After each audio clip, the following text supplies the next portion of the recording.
Today marks the debut of the Demon King's heir as he infiltrates the realm of mortals. He had just crossed the threshold into his new classroom. Before he could even claim a desk, hostility came knocking. A pack of schoolyard tyrants began harassing the newcomer, mistaking him for easy prey. But these fools were blissfully unaware of the danger. They were playing with literal hellfire in the presence of the future overlord. Born as the High Demon Lavas, he was raised with a singular, ruthless philosophy. During his upbringing in the abyss, mortals are nothing more than pathetic insects to be trampled the very second they cross your path, and Lavas was more than ready to uphold that bloody tradition. He seized the collar of a nearby aloof, handsome student, and violently slammed him against the wooden desk. This explosive, fearless retaliation left the entire room paralyzed with shock.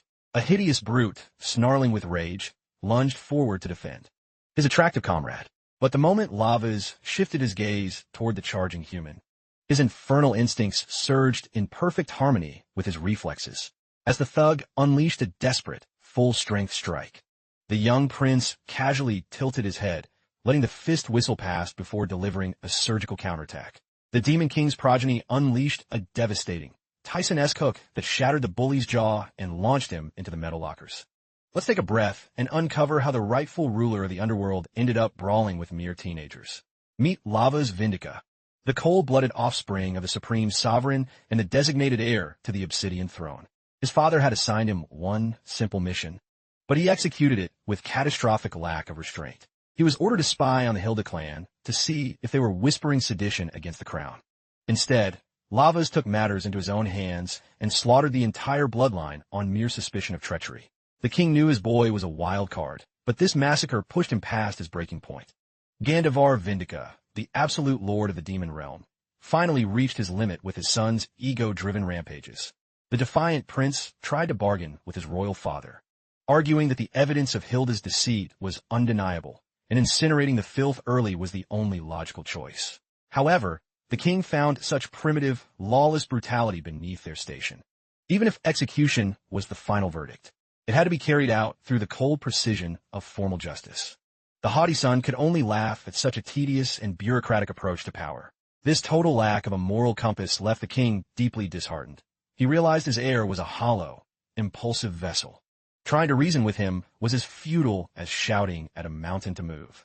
Consequently, after a grim summit with the 12 demon courts, a sentence was passed.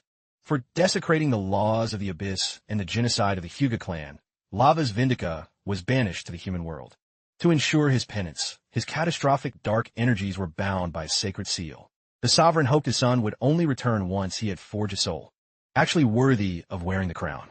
By the absolute decree of the Demon King, the 12 demon courts began the forbidden incantations to strip the power from Lavas and cast him into exile. Hidden among those judges was a schemer named Janbi, the puppet master behind this fall from grace, who watched the prince's humiliation with sadistic delight. Now, Lavas must survive under a set of ironclad rules, or face the total incineration of his soul. First, he must pass as a common mortal. Second, self-destruction is barred. And finally, the slaughter of humans is strictly forbidden. Thus, the once mighty demon prince awakened trapped in the frail shell of a mortal named Manhwa. The original host of this body was a sickly, fragile teenager, confined to his bed and a constant target for schoolyard cruelty. Because he was presumed to be in a vegetative state, his mother and sister were struck with pure disbelief to witness him upright and pacing a room, while his female relatives wore their hearts on their sleeves. His new father was a frigid, unstable man. Seeing his son had regained consciousness, he merely barked an order for the boy to get ready for school the following morning. Dawn broke on a new day, leading to the inevitable clash with the local tyrants, the exact same thugs he is currently dismantling with ease. The entire campus stood breathless as the notorious crybaby transformed into a cold, calculated powerhouse. As he stood enveloped in a menacing aura after flooring his attacker, a sharp-eyed nerd in spectacles grew wary, questioning if the shadow was truly the Manhwa they had bullied before. Let's not overlook the pretty boy whose ego was now severely dented.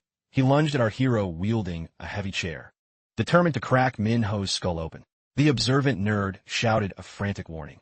The young prince reacted with supernatural speed to that frantic cry, unleashing a devastating roundhouse kick that left the handsome attacker collapsed in agony. The formerly arrogant bully was now spiraling into a panic, unable to fathom who had granted Minho such terrifying strength. He spat out a string of foul insults, oblivious to the fact that his venom was only sealing his own doom. You see, under normal circumstances, Minho's demonic essence is locked away behind a seal. However, every time someone hurls a curse at him, that hatred jumpstarts his inner magic. The more he is insulted, the more godlike his power becomes. Ironically, Minho's biological mother is the literal source of all profanity. She birthed every foul word and unleashed them upon the world of man. With his limbs surging with raw energy after drinking in the bully's spite, Lavas delivered a bone-shattering strike to the scoundrel's jaw. That final blow rearranged the pretty boy's features into a bloody mess, sending him straight into unconsciousness. For the record, the pretty one and the ugly one are Tu and Sung-Yun, and the class watched in stunned silence at this unprecedented reversal of fortune. Meanwhile, our dark protagonist began analyzing his new reality. He had finally cracked the code. He discovered a loophole to live a thrilling life while technically obeying his father's restrictions. Wearing the wicked grin of a true archdemon, he beckoned anyone who despised him to step forward. He craved their loathing and every delicious insult they could scream. The classroom buzzed with confusion, wondering why Minho was suddenly acting like a total sociopath. The four-eyed nerd also began to suspect that Minho had been a sleeper agent hiding his elite combat skills all along. While the rest of the students remained paralyzed, it was the nerdy boy who stepped toward the victor, tentatively asking if he was all right, remembering that this outcast had tried to assist him earlier.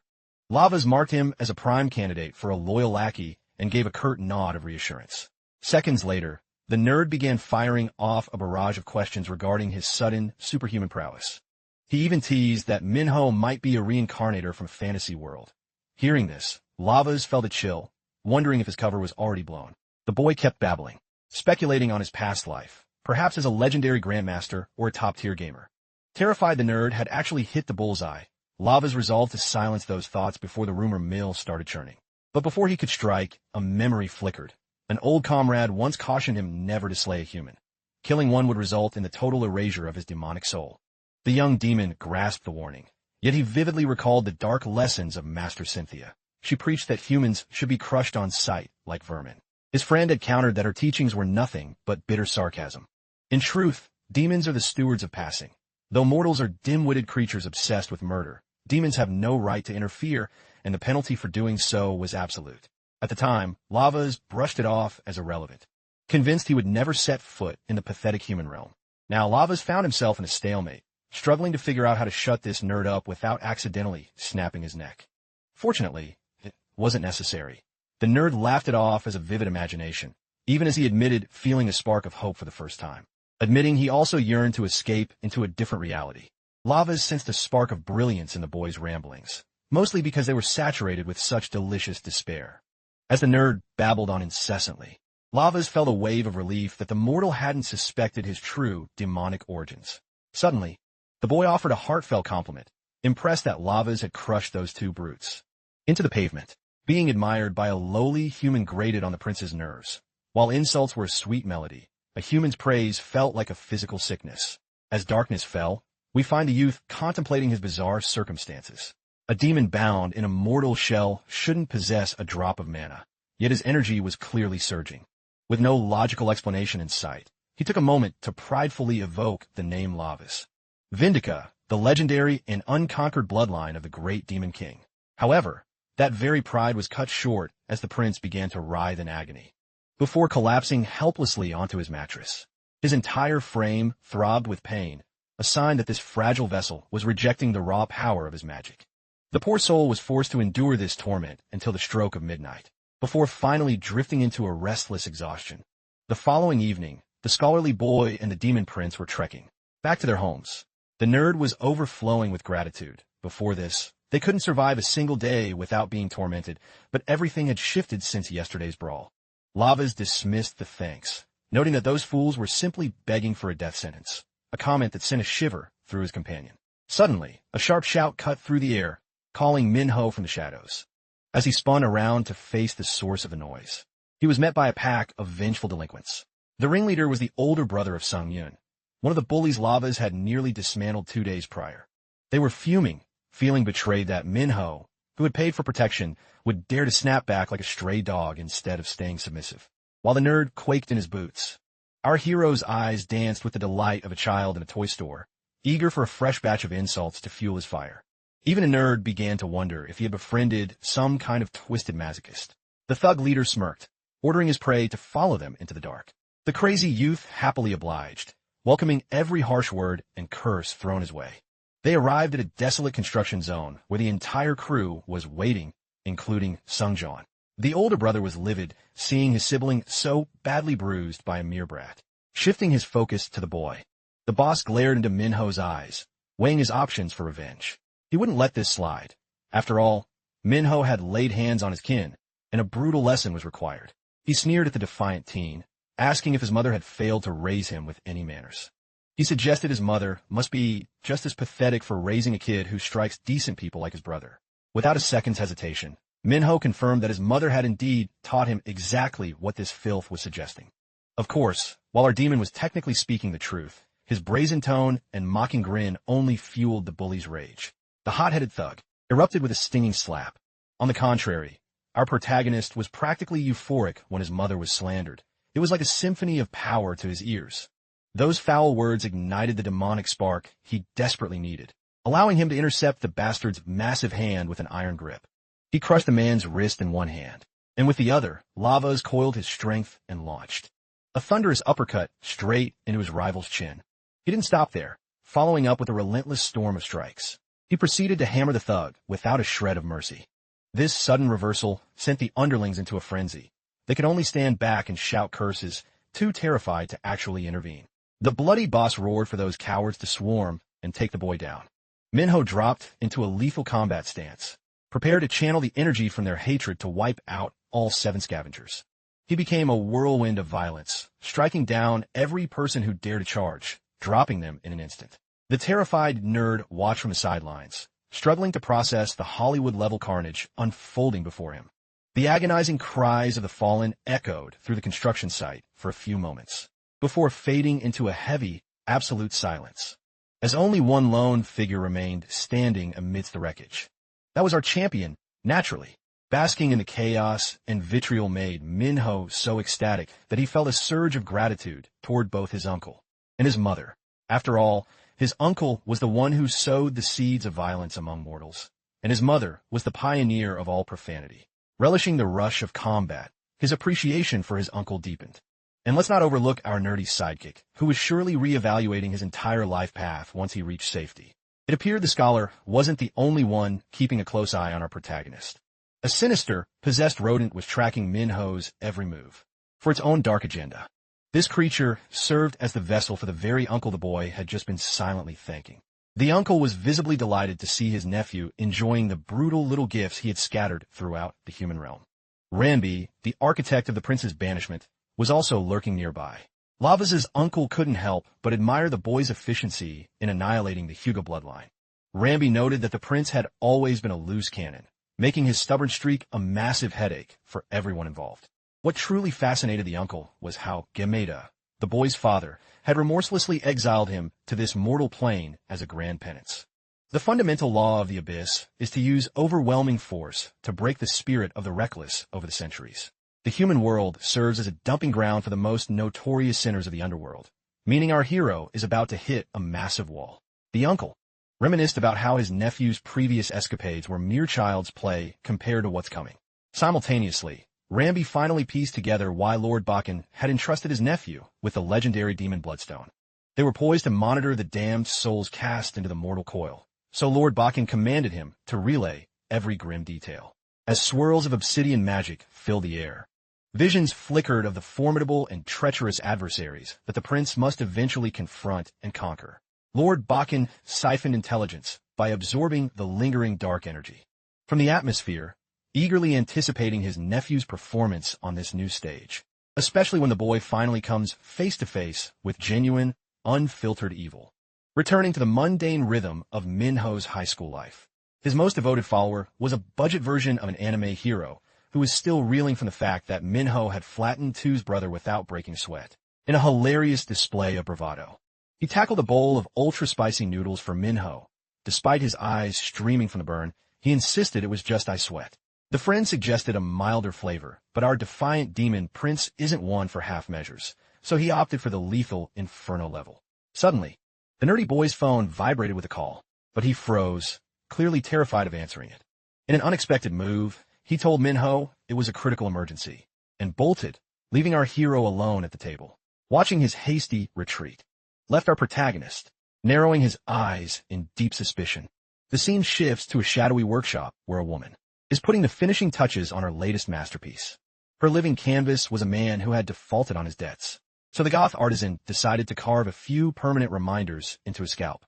Just then, one of Jaehyun's thugs dragged a trembling, ghost-pale Shaun into the room. She teased him for his tardiness and forced him to witness the grisly details of her current project. Shaun was paralyzed by a mix of nausea and pure dread. The symbols she carved spelled out thief. And since the debtor couldn't pay with cash, she made him pay with his skin. Jae mused if this was the kind of finale little Shaun was hoping for, reminding him that they had a very specific agreement of their own. Trembling, the boy tried to maintain his composure while stammering that his progress had been stalled by unforeseen obstacles. With a sharp slap that echoed through the room, Jae vented her fury at his failure to follow her script. To ensure he learned his lesson, she playfully threatened to etch her signature onto his hands, or perhaps across his entire back. Shaun collapsed, pleading for a shred of mercy, leading her to grant him one final, desperate opportunity to settle his account. Otherwise, you'll meet the same grim fate as the corpse lying right behind you. Jae commanded him to obey her every whim, or his life would be forfeit.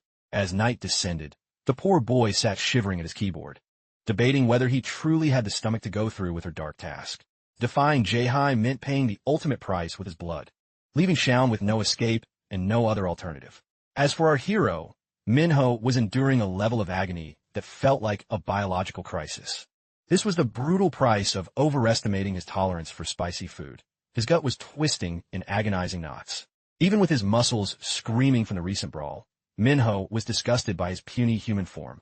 So he began a grueling set of push-ups to forge a stronger physique. The legendary Lava's Vindica refused to perish with such pathetic, low-tier physical stats, and was hell-bent on training until he possessed a body that could command anyone's attention. Shifting gears for a moment, we return to the tension surrounding Shaun at school. He was clutching a strange device in his trembling palm. There was something fundamentally sinister about the app on the screen that chilled his blood, but the terrifying memory of Jaehy's face was a far more potent nightmare. The helpless boy was trapped in a descent toward damnation, and was paralyzed with indecision when Minho suddenly appeared to check in. For a fleeting second, Shaun considered begging his friend for a lifeline, but he quickly realized that doing so would be a death sentence for them both. Jae and her lethal crew were professional monsters, and dragging Minho into this spiral of violence seemed like a futile sacrifice. Suddenly, our protagonist's senses flared as he caught a whiff of a familiar, dark aroma. Right then, a girl with vibrant orange hair crumpled onto the floor. Sung had abruptly blacked out, sending Shaun into a panic as he scrambled over to assess the damage. But when he rolled her over to help, the girl's face was contorted like a rabid beast or a hollowed-out zombie. To be fair, that's the same look your girlfriend gives when you dare to tell her no. Jokes aside, Minho detected a surge of infernal energy, yet the true mystery was how a mere mortal besides himself could be radiating such power. The coach sprinted over, hoisted the girl up, and rushed her toward the medical wing. As they swept past him, our guy caught a sharp glimpse of a scorched brand on her skin. That insignia belonged exclusively to the noble Hilt bloodline, making its appearance on a common human body completely nonsensical. Driven by a burning curiosity to uncover the truth, Minho tracked her to the infirmary to infiltrate her room. The nurse on duty blocked his path, since it was officially her break time, but Minho tapped into a fragment of his old power, invoking a spell of oblivion to rewrite her immediate memory, and sent her back to her station like a mindless puppet. Even in this depleted state, he could still weave minor enchantments with surgical precision. Our hero slipped into Sung-hee's room, finding her staring back at him with a look of pure irritation. Dropping his casual facade, he demanded to know exactly who, or what, she really was. Initially, she played dumb and acted as though she had no clue, but he locked his grip onto her hand, gesturing toward the demonic sigil and demanding to know the origin of the mark. Despite the pressure, Sung-hee kept her lips sealed and refused to utter a word. So the prince threatened to visit an eternity of agony upon her if she didn't divulge every secret she was harboring immediately. This glimpse of his true nature was so soul-chilling that she completely unraveled, feeling the crushing aura of a primeval demon god surging from his mortal shell.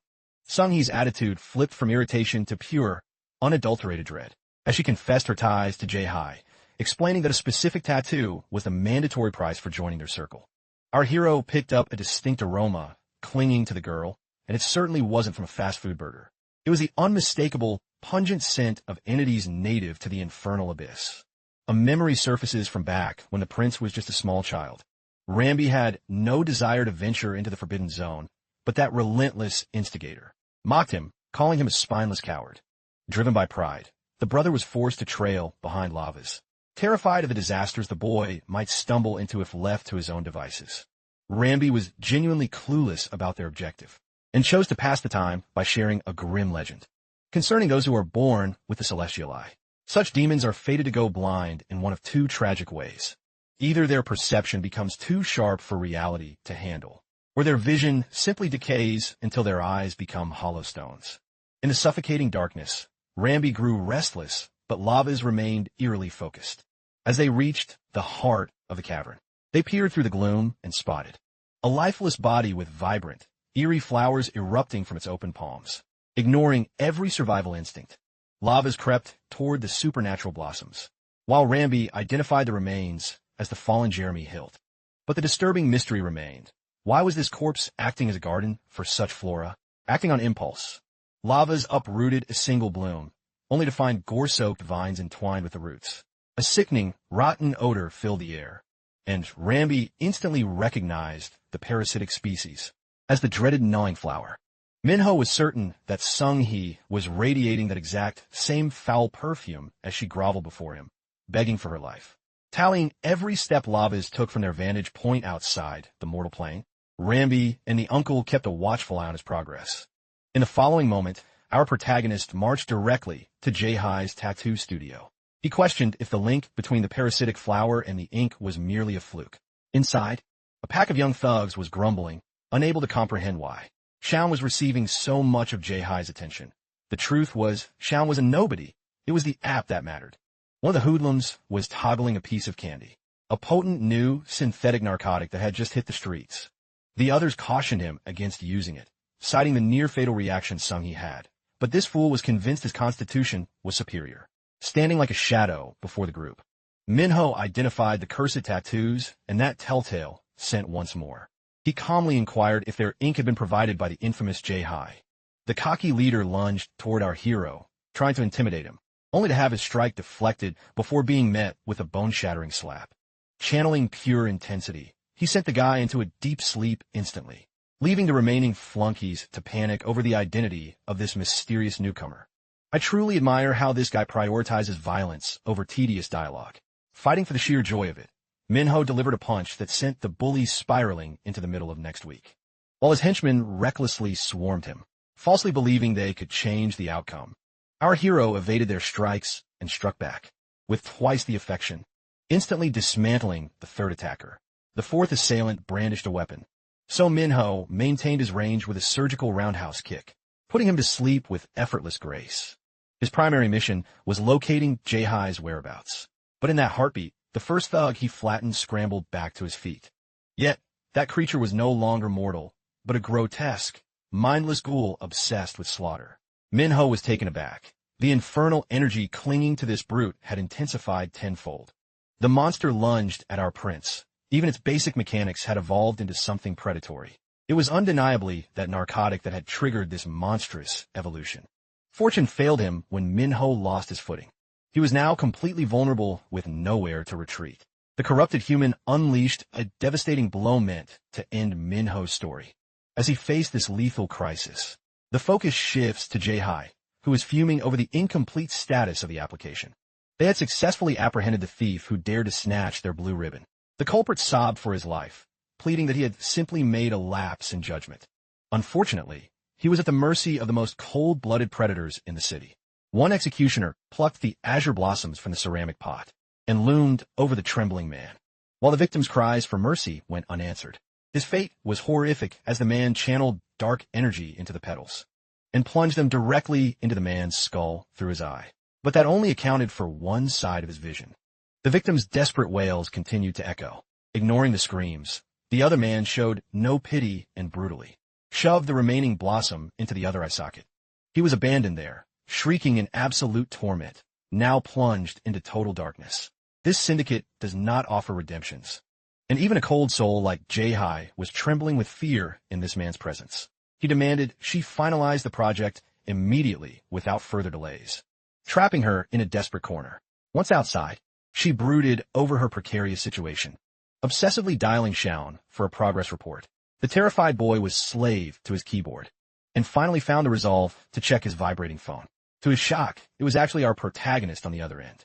After he had neutralized every thread at the scene, Minho cut through the small talk, interrogating Shaun about his ties to Jae-hai. Our hero was fully aware the bespectacled kid had been in league with her, leaving Shaun paralyzed with disbelief.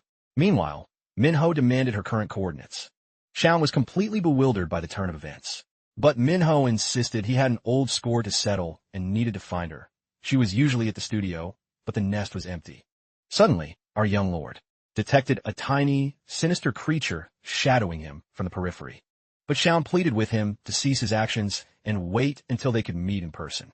The connection went dead, just as the feline from before attempted to blend into the shadows. But Minho's sharp eyes caught the movement, and he cornered the creature, snatching the small beast and forcing it to meet his gaze. He was certain this cat comprehended every human word, and a single predatory glare was all it took to make this furball start talking. He had witnessed this entity shift from a rodent to a bat, and now into a house cat. Minho struggled to identify the true nature of this shapeshifter, until he realized she was an overseer from the Abyss station at his school. Her mandate was to monitor convicts clandestinely, which explained her hovering near lavas. Yet her essence was so pathetic, our hero doubted she was even a demon. He further scolded her for being an amateur at stealth. Even now, the ridiculous cat was wobbling on two legs. Minho decided that further interrogation of this puppet was a waste of time. His true interest lay in the commanding voice behind her, which was now addressing him directly. The mystery speaker was revealed to be Rambi, who was visibly shaken that Lavas was uncovering the truth so rapidly. Minho mocked his reliance on pathetic parlor tricks and demanded to know his endgame. His former associate maintained a cold exterior and refused to breathe a word. Agitated, Minho voiced a burning question, asking if it was standard for exiles to wield forbidden magic in the mortal plane. Rambi hinted that specific exceptions existed and promised the truth would soon be clear. The conversation turned to the gnawing flower. Minho described its toxic, heavy scent. The exact same stench they had encountered years ago. A plant strictly outlawed in their realm had somehow taken root in the human world. Rambi speculated that the Hilt clan's infernal beasts were multiplying across the globe, catching the attention of the High Lords of the Abyss. The realization that the Hilt clan was pulling the strings infuriated Minho. He suspected several of their agents were currently masquerading as humans. Rambi let out a dark laugh, noting that the mortal world was no longer a sanctuary. It had become a breeding ground for conspiracies. Rambi urged him to handle things during his stay, but the vague instructions only left Minho more bewildered about what exactly he was meant to fix. The overseer regained her senses as Rambi severed the link, leaving our protagonist in a state of absolute irritation. In the following scene, Jae-hai was boiling with rage because Shaun was ignoring her calls, despite her reaching out hundreds of times. Initiating her backup strategy, she contacted Seo-jun and commanded him to return to the base to hunt Shaun down immediately.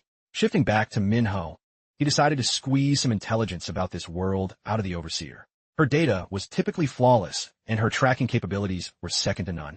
However, he issued a stern ultimatum for her to reveal her true form at once, threatening a very painful alternative if she refused. Trembling with fear, the adorable cat pressed her paws together and shifted into a stunning, blue-haired female entity. Despite her impressive transformation, Minho was genuinely unimpressed by her meager power levels. He demanded her name, certain that Rambi had selected her for a specific purpose. It turned out the Watcher was nameless, so our prince christened her Street as her new moniker. It seemed appropriate since he found her lurking like a stray. The name was clearly a jab, yet she was absolutely thrilled that someone had finally granted her a formal identity. Minho then commanded her to spill every secret she held regarding the human realm. In the meantime, Shaun was sprinting with all his might to locate Minho, convinced his companion was in grave peril. The helpless boy flashed back to the moment he triumphed in an app development contest, only to be trapped by J-High and her band of thugs. They ridiculed him for clinching the top prize, yet only pocketing a pitiful $500. She feigned compassion before abducting him that afternoon, extinguishing his happiness and filling the void with pure terror. J-High's superior advised the youth to stay calm, claiming their presence was strictly professional. In the end, he generously provided the boy $50 million in cash, provided Xiaon surrendered his software to them. Xiaon turned down the alluring bribe, explaining that profit was never his motivation for the app. The female ringleader had no patience for his integrity, and thus began Xiaon's nightmare as an indentured servant under J-High's thumb. He pushed those haunting memories to the back of his mind, to continue the search for his friend, when he abruptly collided with a massive brute, and realized his luck had finally run out. These enforcers were already hunting for the nerd, and Xiaon made their job effortless by delivering himself straight into their clutches. Even J-High appeared, her gaze simmering with fury. She wasn't going to let him slide this time. J-High seized him once more, decreeing that Xiaon would be coding applications for them until the end of his days. She warned that any escape attempt would be detected instantly, as their network of informants was everywhere. They even placed sentries inside Xiaon's new high-security prison. The boy accepted his defeat, while J-High's associates doubted if this trembling kid was truly a genius coder. He seemed as fragile as glass. But the leader intended to use him to launch their merchandise, an app dubbed I'm Here, though the name sounded like garbage to the crew. Forced into the system, Xiaon labored on the code, while the mistress paced the room, evoking the menacing vibe of Overhaul from My Hero Academia. He clarified that this software served as the backbone for distributing Blue Ribbon. The strategy involved harvesting buyer data through the app to manipulate market demand at their whim. The live GPS tracking functionality in the game enabled them to scale their illicit deals. Finally, the distribution plan was fully operational. Blue Ribbon was a narcotic candy that transformed users into feral beasts, and they were ready to infect the entire world with it. By the following morning, the student body was hooked on the app's allure. It promised a 30,000 won reward for every successful friend invitation. Recruiting 3 people earned 100,000 won, so every girl was eager to join. Instantly, without a second thought, they were thrilled by the promotional weight loss pills, marketed as health-certified products, though it was a complete fabrication. As night fell, the registration count skyrocketed to an unbelievable number. J-High and her syndicate celebrated their soaring success in a state of bliss. Nevertheless, she remained obsessed with finding the intruder who wrecked her studio. Upon reviewing the security tapes, they saw nothing but a bat. The lens was obscured by a bat staring directly into the sensor, completely blocking the frame. The rest of the surveillance feeds were blinded by swarms of rats. The situation defied all logic to J-High. Suddenly, a notification flashed from her boss, summoning her to the storage facility. While they were preoccupied with their meeting, our protagonist looked utterly unimpressed and questioned why Street was currently wedged inside a dumpster. It appeared Street had put on a few pounds and gotten jammed. Our hero ignored her plight and demanded the intelligence from the mission he'd tasked her with. The petite demon eagerly reported that she had unearthed some fascinating intel despite the hurdles. Recollect the brute you flattened earlier? He possessed a stash of these capsules that reeked of gnawing flowers. To put it plainly, this narcotic exponentially boosts the physical prowess of average mortals. However, the anomaly is that gnawing flowers require a living vessel to bloom. Thus, producing this drug without a host is bizarre, especially since the species is extinct even in the abyss. She revealed the product's street name is Blue Ribbon, and it's infiltrating the human population via weight loss pills and health boosters. Manhwa was eager to find the source of the raw materials, but that trail went cold because the ingredients are synthesized in total secrecy. Even Street's senses couldn't penetrate the veil. This sparked Manhwa's irritation. If all she brought back was a name, her performance was pathetic. The overseer scrambled to explain that the distribution is incredibly organized, and the concentrated miasma of demonic energy they emit makes the factory traceable. Our prince gave her a sharp flick to the forehead for not investigating the site immediately. The only reason she hesitated was Rambi's strict directive to never leave Lavaz's side. Regrettably, the tiny demon was forced to parrot every detail back to Rambi. She was trapped between 2 masters. Sensing her internal conflict, our hero demanded she pledge herself to a single lord. It was a choice between her former boss and him, but the perk of siding with Lavaz was his solemn vow to elevate her above her status as a lowly bottom feeder. The prospect of becoming the elite lieutenant to a highborn demon sent this adorable airhead into a frenzy of excitement. She dropped to her knees, offering her lifeblood and absolute fealty to Lava's alone. Invoking the ancient authority of the Vindica bloodline, our boy formally claimed her as his own personal and exclusive servant. This ritual act effectively severed Rambi's telepathic link with her, causing it to dissolve into nothingness. With the interference cleared, it was time to descend upon the Blue Ribbon distribution hub. Under the cover of night, they arrived at the epicenter of the pulsing demonic miasma. Minho was intent on prying open a cargo crate to inspect the contents, but each one was heavily fortified with thick iron chains. Relying on nothing but raw physical power, the young titan delivered a strike so ferocious the metal shattered instantly. The container stood exposed. A foul, suffocating stench billowed out, triggering a wave of nausea in both demons. Corrosive infernal energy began hemorrhaging from the crate while Street and Minho fought to keep their balance against the pressure. This was the raw essence behind the narcotic. A memory flickers of a time when Uncle Raiken was ruthlessly molding his young nephew through the crucible of combat. The uncle battered the boy without mercy, refusing to tolerate a weakling in the family. A final, bone-crushing blow from the uncle obliterated the boy's entire arm, launching him violently off the edge of a precipice. Lavas plummeted into the dark void below. His final breaths used to curse the maniacal uncle who was laughing hysterically. As he dove into the abyss right after him, Lavas hit the ground with a bone-shaking thud, while the uncle peered down, wondering if the brat had survived the fall. Suddenly, their attention was captured by a haunting spectacle. A massive field of gnawing flowers, blooming atop a mountain of fallen victims. Young Lavas gazed upon a nightmare that would be etched into his soul forever. It was much like the violent schism between light and shadow, forces that should never mingle collided. And within that friction, unnatural new life began to take root. Back in the primitive age of the cavemen, the very first blossoms surfaced within the human realm. They realized its terrifying talent for siphoning the essence of demons and any creature that brushed against it. That petal stands as a herald of apocalypse for any world it inhabits. Uncle Raiken and his nephew scanned the sprawling meadow, which had been reduced to nothing but ash and scorched earth. The reason they torched it together is precisely what haunts our hero now. His mentor explained that the great overlord Gamadora, his own father, had wiped every trace of the flower from existence. So, both find it baffling that a massive stockpile of these blooms has been harvested here in the world of men. Minho suddenly realized that the gnawing flower's true cradle was actually the human world. This is the solitary realm where radiance and abyss intermingle, the only sanctuary that permits such a toxic coexistence. Ancient records suggest that humanity teetered on the brink of extinction millennia ago because of them. The fact that this flora is thriving in both dimensions simultaneously proves a puppet master is pulling the strings. Street was about to elaborate when a blinding spotlight suddenly cut through the dark. Jai and her pack of enforcers arrived to corner the trespassers. She sneered at the brats for stumbling into a slaughterhouse, while her crew recognized him as the guy who trashed their shop. Street whispered that this woman was the target they had been hunting. Jai was seething because our boy had the audacity to invade her turf. She was baffled as to how he even tracked him down.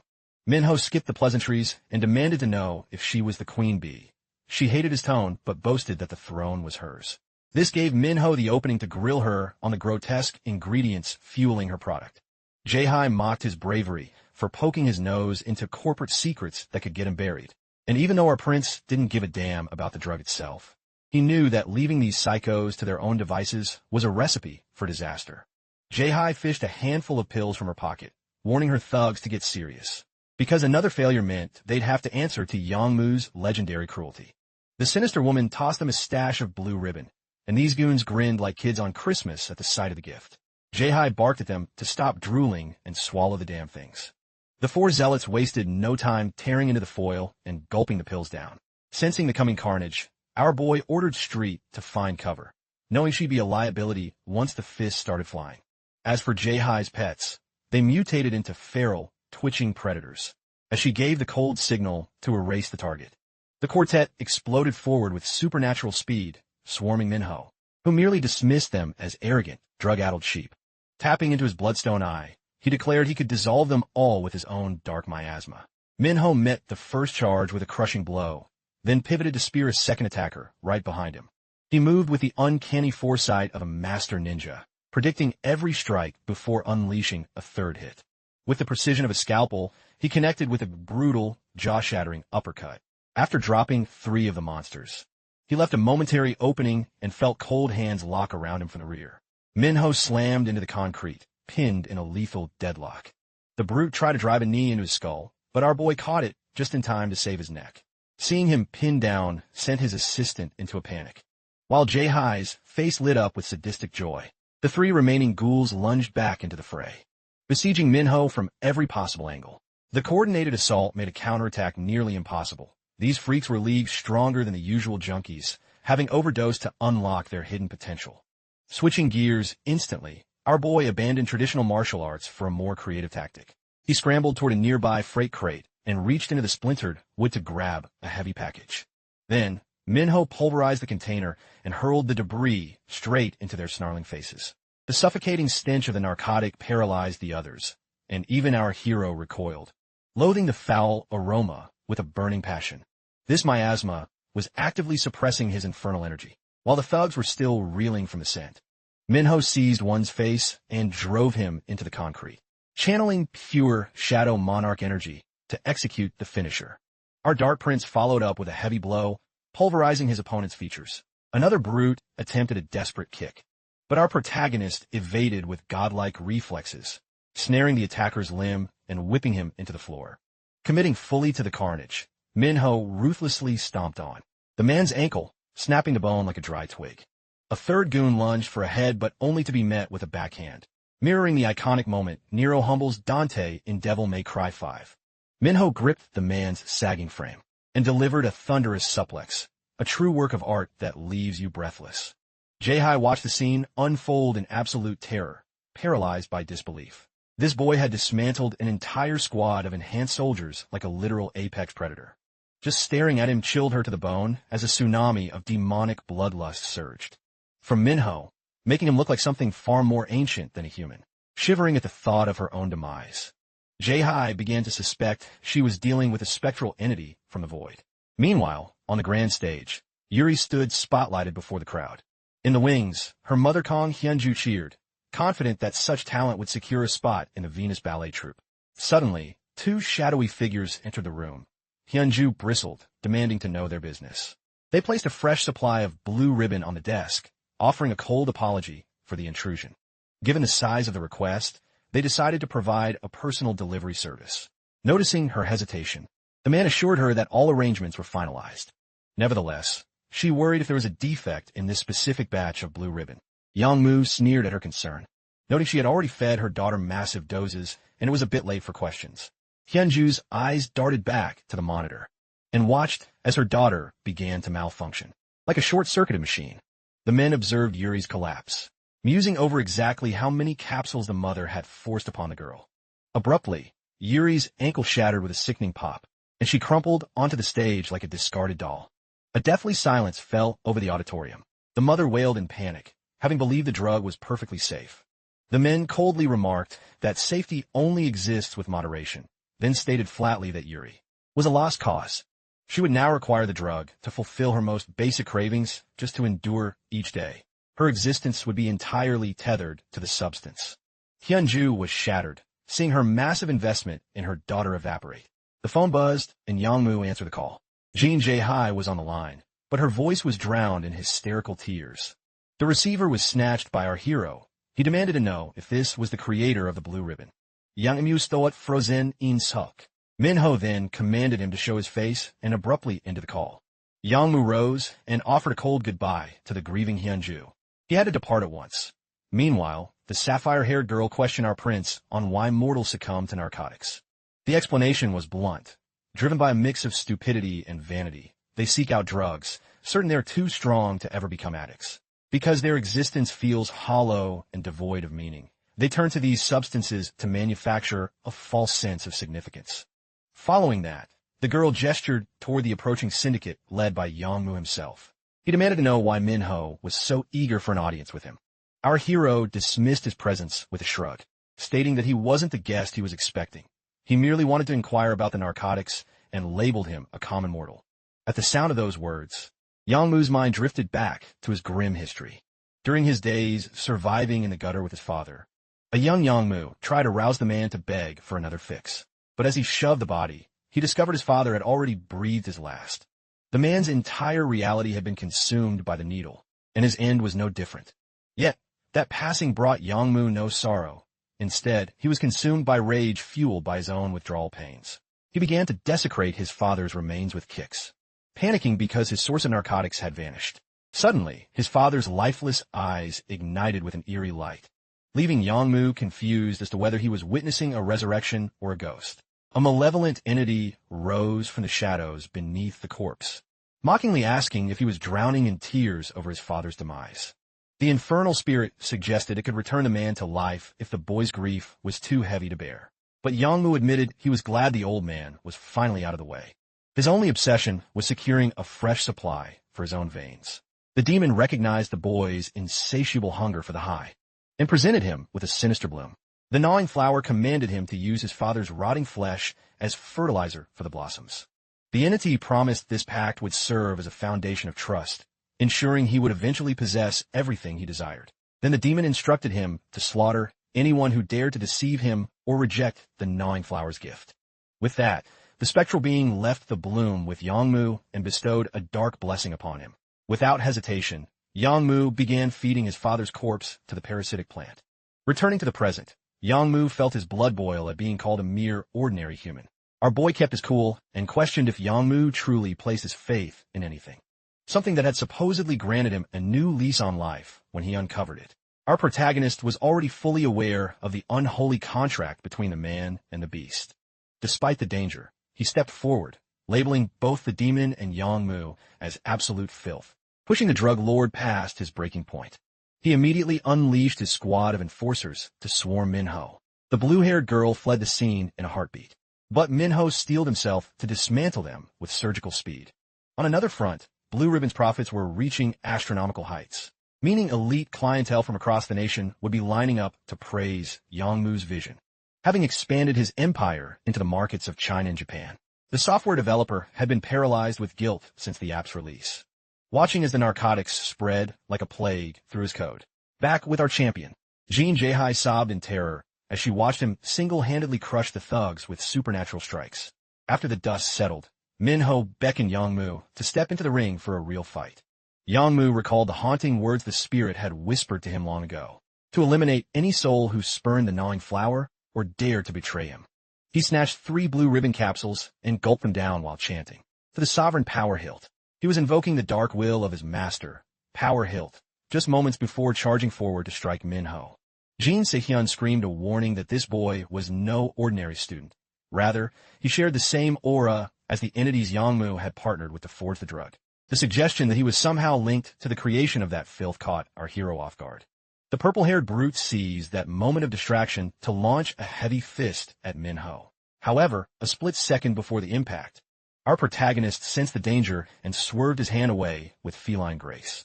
Without pausing for breath, the red-haired psychopath unleashed a storm of blows upon his rival, leaving our boy stunned by his unnatural, frantic velocity. Similarly, Yangmu was taken aback by the boy's resilience, demanding to know if he too had been blessed by a lord, for he wanted his master's favor all to himself. At that instant, Minho connected the dots regarding the gnawing flower and the rot emanating from Yangmu. He inquired if the god he worshipped was indeed Power Hilt. At the mention of that name, Yangmu's fury boiled over while our boy ridiculed him for venerating such a bottom-tier demon as if he had no other hope. The taunt drove the man to the edge. He shrieked at Minho for blaspheming the deity who had shown him mercy in his darkest hour. Testing the villain's breaking point, the hero continued to roast both Yangmu and Power Hilt, calling the demon a pathetic hermit hiding behind a human shield. This was the catalyst for Yangmu's absolute meltdown. He rained down a frantic barrage of punches. Our protagonist, moving with blistering speed, parried the assault while barking back that he shouldn't speak of his lord like a king. While intercepting Yangmu's high-voltage strikes, Minho reflected on the mediocre reputation Power Hilt had carved out for himself. He envisioned the past war where he had single-handedly slaughtered every one of Power's elite guards. Yet, that spineless coward had managed to slither away into the shadows. The hero found it insulting that such a lonely fugitive was being worshipped like a god in this world. He demanded that Yangmu reveal the rat's hiding spot. As the boy's insults grew sharper, a suffocating stench began to pour from Yangmu's pores, desperate to extinguish the hero's life. He seized Minho by the hair and hammered him with brutal, unrefined strikes, screaming that the Blue Ribbon Empire and power hilt belonged to him alone. This display proved to the protagonist that Yangmu's mind had been corroded by infernal energy, turning him into a true engine of slaughter. On the sidelines, Street was paralyzed with fear, watching Minho take such a savage beating. She knew he was severely limited by his fragile human vessel. Had they been standing in the heart of the abyss, he would have annihilated this worm with a mere thought. From the safety of the demon realm, Rambi observed the spectacle. He noted that Yangmu had lost all sanity, the gnawing flower having fully fused with his biology. He saw clearly that Minho was struggling to dominate the fight without the demon bloodstone to channel his true power. As he mused that Lavaz's very soul might be extinguished today, the cunning demon beside him asked Rambi if he remembered what Lavaz loathed more than anything.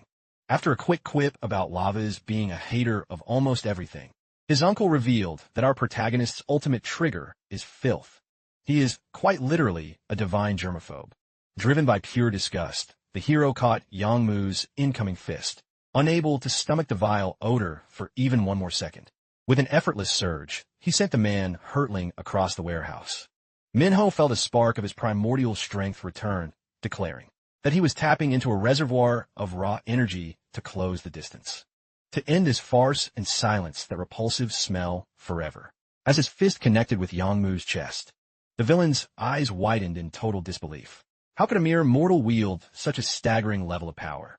When the ancient entity within Minho heard himself mislabeled as a human, he delivered a strike so savage that the man was launched backward, his nose shattering upon impact, paralyzed by the protagonist's overwhelming force. Yangmu stammered, demanding to know what kind of monster he truly was. But since Minho was being driven to madness by the villain's stench, he answered with yet another thunderous punch. Even Rambi was baffled by the sudden eruption of energy from within Minho, prompting the other demon to explain that the hero's hatred for filth was triggering a physical crisis, essentially. His extreme germophobia had forced a spiritual awakening. This breakthrough allowed him to tap into a fragment of his primordial essence. Rambi was stunned by this revelation because, even with a bloodstone, an exiled soul's vessel should be incapable of channeling the true might of the abyss. Hearing this, the other demon boasted that Lavaz was no common sinner. Instead, Lavaz was cut from the exact same cloth as himself. After landing the final blow, Minho looked down at Yangmu and told him to count his blessings, since this human shell was restricted from taking a life. However, the fallen drug lord refused to accept that he, the chosen one of Bauer, could be humiliated so effortlessly. In a desperate frenzy, he tried to shove a handful of blue ribbon pills into his gullet. To prevent a messy death by overdose, our hero commanded him to cease, then unleashed a crushing strike that snapped his jaw and sent his skull rebounding off the concrete. Finally, Minho shielded his nose as the repulsive odor began to fade away. Shaun stared intensely at the lines of code on his screen. He understood now that this was a perversion of his original dream. He had built a tool for people trapped within the suffocating walls of high school, a place where they daily masked their true feelings and were social disguises. He yearned for people to forge authentic bonds without the need for lies, yet his labor of love was being weaponized to peddle poison. Shaun took a deep breath and began typing with frantic precision. Users outside noticed the application glitching, debating whether it was a system bug or a digital plague. Shaun caught the sounds of confusion from the hallway. He scrambled to barricade the door and slammed the key to initiate the purge. The enforcers realized the sabotage was underway and began hammering against the glass, roaring threats that he'd pay with his life if he didn't surrender immediately. Shaun ignored the chaos, focusing entirely on wiping every trace of the app from the server. During the frantic deletion, his gaze locked onto a small emergency alert icon. Suddenly, the door splintered as the thugs burst through the barricade and flooded into the lab. The ringleader delivered a stinging blow to his face, mocking his suicidal attempt as a futile gesture. Another thug checked the monitor and realized the stakes. The Brow was moments away from erasing their empire, and if Yangmu found out, they'd all be executed. Finding a spark of defiance, Shaun hauled himself up, lunged at the leader with everything he had, then grabbed a fire extinguisher, shouting that since he birthed the code, he had the absolute right to kill it. The room filled with white chemicals, leaving the thugs choking and blinded. Shaun glanced at the loading bar, The digital execution was nearly finished. Abruptly, one of the brutes tackled him, pinning him ruthlessly to the floor. He roared at his lackeys to restrain Shaun while he personally attempted to throttle the life out of the boy. Tears blurred Shaun's vision as a crushing thought hit him. Was this pathetic end truly the best he could manage? A silhouette emerged from the thick smoke, and an instant later, a crimson, glowing eye pierced through the haze like a laser. Minho demanded to know what the thug thought he was doing with his personal property, before delivering a bone-shattering punch to the man's jaw. After flattening the first assailant, he proceeded to systematically demolish the remaining lowlifes. He mocked their stupidity, declaring it a fatal mistake to ever lay a finger on his exclusive servant. He made it clear that even in death, he would never allow anyone to touch what belonged to him. Shaun sat upright, his lungs burning as he gasped for air. A fragment of a memory resurfaced from the afternoon he first showed Minho the software he was crafting. He had shared the noble heart of the project with Minho, and revealed a unique icon he had designed as a tribute to their friendship. Back then, Minho had been harassed and dragged away by brutes, leaving Shaun helpless and sick with worry. Shaun had carried that guilt for a long time and finally channeled it into something powerful. He had engineered a distress signal that could pinpoint a friend's exact coordinates, ensuring that companions like them could always find each other and stay safe.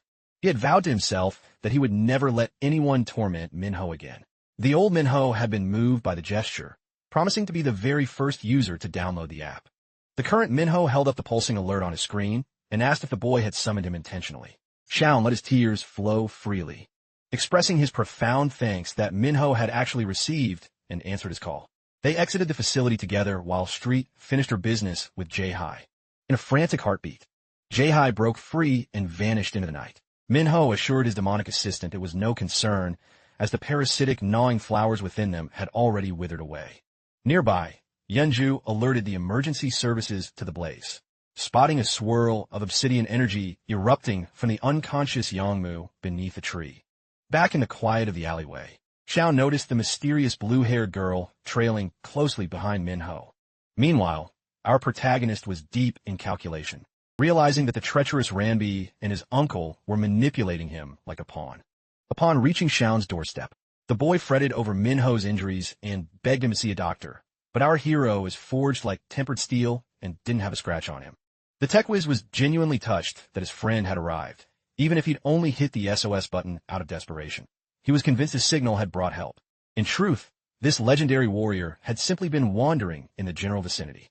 Minho's sidekick quickly muffled her own laughter and whispered that shattering his illusion with the truth would be a terrible social blunder. Let's get back a few moments to see the actual chain of events. Minho was dragging Jai toward her den out of pure annoyance. She assumed he was playing hero just because the miniature tech mobile was his pal. The irony was that Minho hadn't even realized Shaun had been snatched by Jai's crew. But because of that encounter, he finally understood Shaun's absence. Jai was left utterly bewildered that he'd caused such carnage without even intending to save the boy. It was only then that the SOS alert finally flashed on his screen. Back in the present, Street urged her master not to label it a fluke, as it would definitely ruin the best friend vibe they had going. Since Minho was destined to be stuck in this world for a while, he desperately needed reliable allies. The kid was already looking at him like a legendary idol, feeling like the luckiest person alive to be rescued. Shaun finally spoke up, asking about the blue-haired stranger. Minho casually introduced her as a subordinate.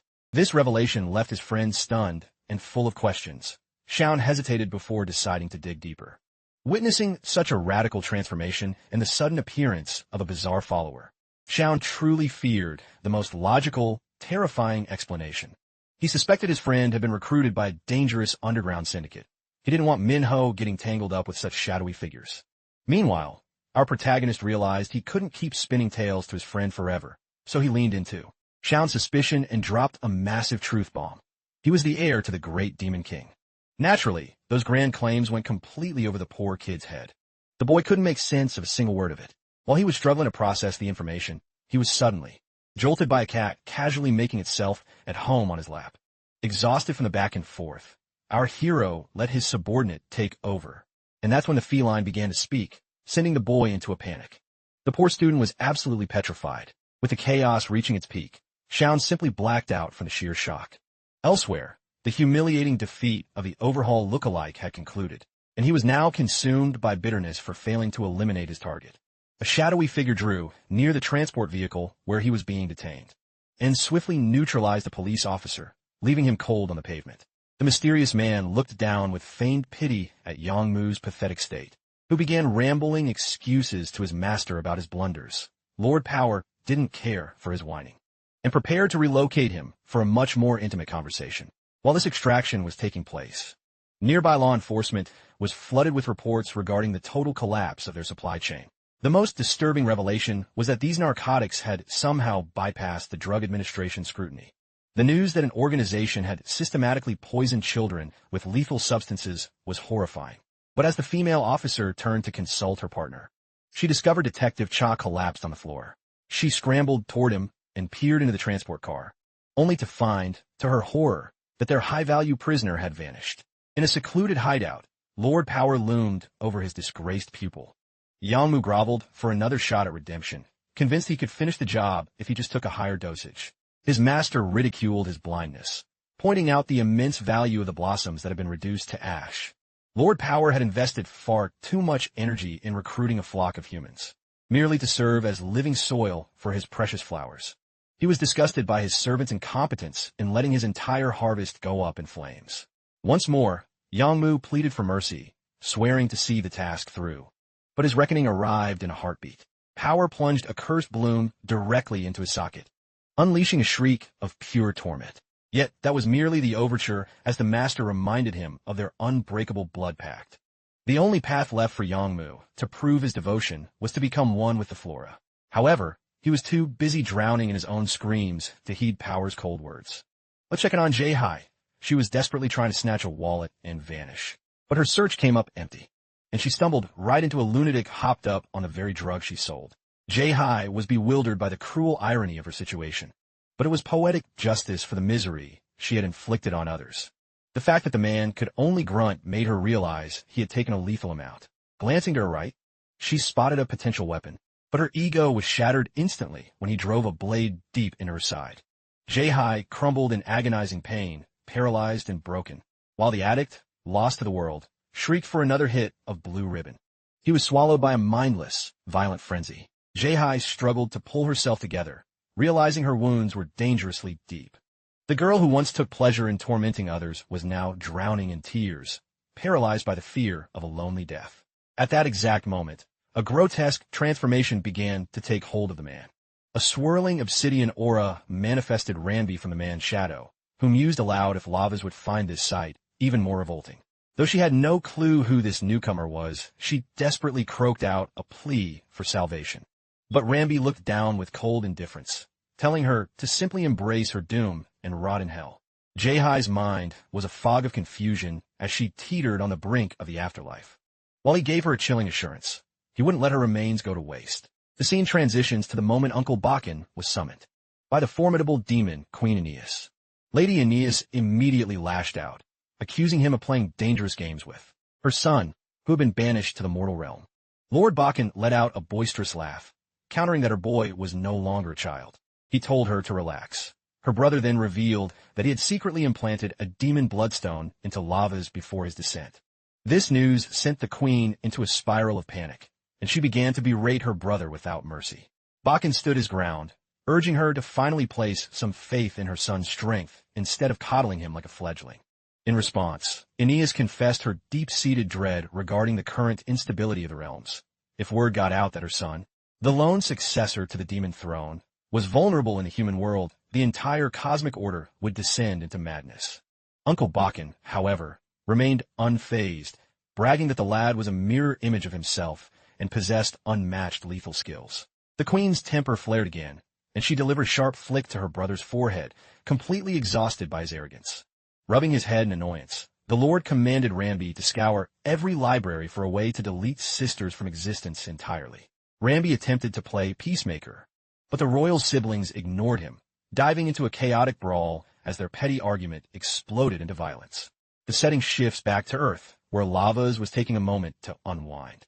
Shaun spoke up, seeking a final confirmation if he truly was a being of pure infernal origin. When Lord Lavas nonchalantly confirmed his identity, poor Shaun panicked about being destined for eternal damnation. Lavas simply scoffed, stating Earth was already a hell's cape, and once he brought him to the demon realm, no one would dare lay a finger on him. He boasted of his status as the sole heir to the demon throne, which only drove Xiao into a deeper state of hysteria as he tried to bargain his way out of the trip. As Lavas contemplated his homecoming, his thoughts drifted to John B. He relished the idea of gouging out her eyes to create macabre treats, visibly delighted by the gruesome prospect. Once Xiao finally wrapped his head around the demon revelation, he asked what fate truly awaited the original Manhwa. Street explained bluntly that Manhwa's soul was forfeit, and demons only utilized such human shells as living dungeons to incarcerate other entities. The news crushed the poor boy. He was consumed by the guilt of his own powerlessness as a friend. Sensing the shift, Lavas asked why he looked so miserable, reminding him he only had to endure a few more boring years here before they departed for the demon realm together. Xiao realized with sinking horror that he was officially booked for a one-way vacation to the abyss.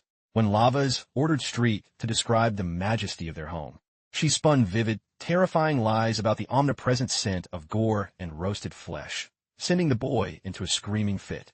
The demon prince then issued a stern warning to his new lackey: never let his true identity reach the ears of others. On the trek home, Lavas was suddenly hit by a wave of excruciating physical agony. A violent, throbbing pressure mounted in his skull, making him wonder if he had overtaxed the Bloodstone's forbidden power. Stepping through the front door, he was blindsided by a surprise birthday celebration thrown by Manhwa, complete with a masterpiece of a cake she and her mother had labored over just for him. She dragged him into a bright selfie, though the demon prince couldn't care less about human milestones. Instead, his gaze locked onto the medical dressing covering his sister's face. She tried to laugh it off as a trifle, claiming she'd just taken a hit while protecting an elderly woman from some thugs. Lavas found it both bizarre and intriguing that such a fragile creature would risk herself to shield another. Suddenly, Manhwa heaped a massive portion of cake onto a spoon and shoved it unceremoniously into her brother's mouth. The demon was powerless against the sugary explosion and was instantly mesmerized by the divine flavor. At that very second, the stepfather kicked the door open, fuming about being pelted with eggs during his latest mayoral campaign rally. He roared about wanting to massacre his detractors and, in a fit of blind rage, struck the assistant squarely in the face when his wife rushed forward to restrain him. The savage stepfather swung blindly, striking her with enough force to send her sprawling across the room. Manhwa lunged forward to shield her mother from the assault, but the father's rampage continued as he redirected his hostility toward the birthday cake. He ranted about the disgrace of being pelted with eggs while his family sat idly at home baking with the same ingredients. He shoved Manhwa out of the way and pulverized the dessert, the mother, and the children pleaded with Taesik to stop, desperate to remind him it was Minho's special day. But the stepfather bellowed that he wouldn't tolerate any celebrations under his roof today. He cast a venomous look at his son before storming out in a fit of rage. Lavas was simmering with a quiet, lethal fury as he surveyed the wreckage of his cake, and his perception of the stepfather darkened instantly as he fixed the man with a chilling, predatory stare. Later that evening, Taesik was screaming in his private study because a lowlife named Yongmu had failed to deliver his expected payment. The avaricious father was desperate for funds, capital he needed to secure a photo op with Assemblyman Park, to bolster his public image. Just as his frustration reached a boiling point, the butler burst in to inform Tisian that his stepdaughter was becoming a viral sensation for defending an elderly woman who was being harassed by a group of delinquents. The butler conspired with the corrupt candidate, detailing how they could exploit his stepdaughter by publicizing their bond to hijack the popular vote. The repulsive stepfather beamed with delight, instantly crafting a scheme to use the girl as a golden goose to feed his bottomless greed. As the buzz surrounding Manhwa spread like a wildfire, it caught the attention of CLAC CEO Han Yongju. Yongju summoned her daughter, Yun, and her son Su to present them with Manhwa's profile, showering the girl's physical appearance with professional praise. The covetous former sorceress Mara coolly informed her children that she had chosen this girl's body as her next vessel, as her current form was decaying into old age. The predatory witch hailed this as a stroke of divine luck, certain she had found the flawless skin to house her soul. However, her offspring seemed distinctly unimpressed. Su offered a lukewarm comment that Manhwa looked like a delicate porcelain doll. Meanwhile, Manhwa's father was successfully harvesting a fortune from his daughter's reputation as he surged to the top of the political polls. He commanded the butler to leak another video of his stepdaughter tonight to ensure his momentum remained unbreakable. Taesik smirked to himself, never dreaming that his worthless family would yield such a magnificent windfall. He instructed his butler to unearth every possible way to milk his daughter's image, brainstorming charity stunts and public service appearances to drain every drop of potential profit. In that moment, Tician was notified that the CEO of Clax was requesting a direct audience, and the news made the greedy bastard's eyes glitter with pure ambition. The scene shifts to Shaun, who stammered that he had no clue Minho's stepfather was a mayoral candidate.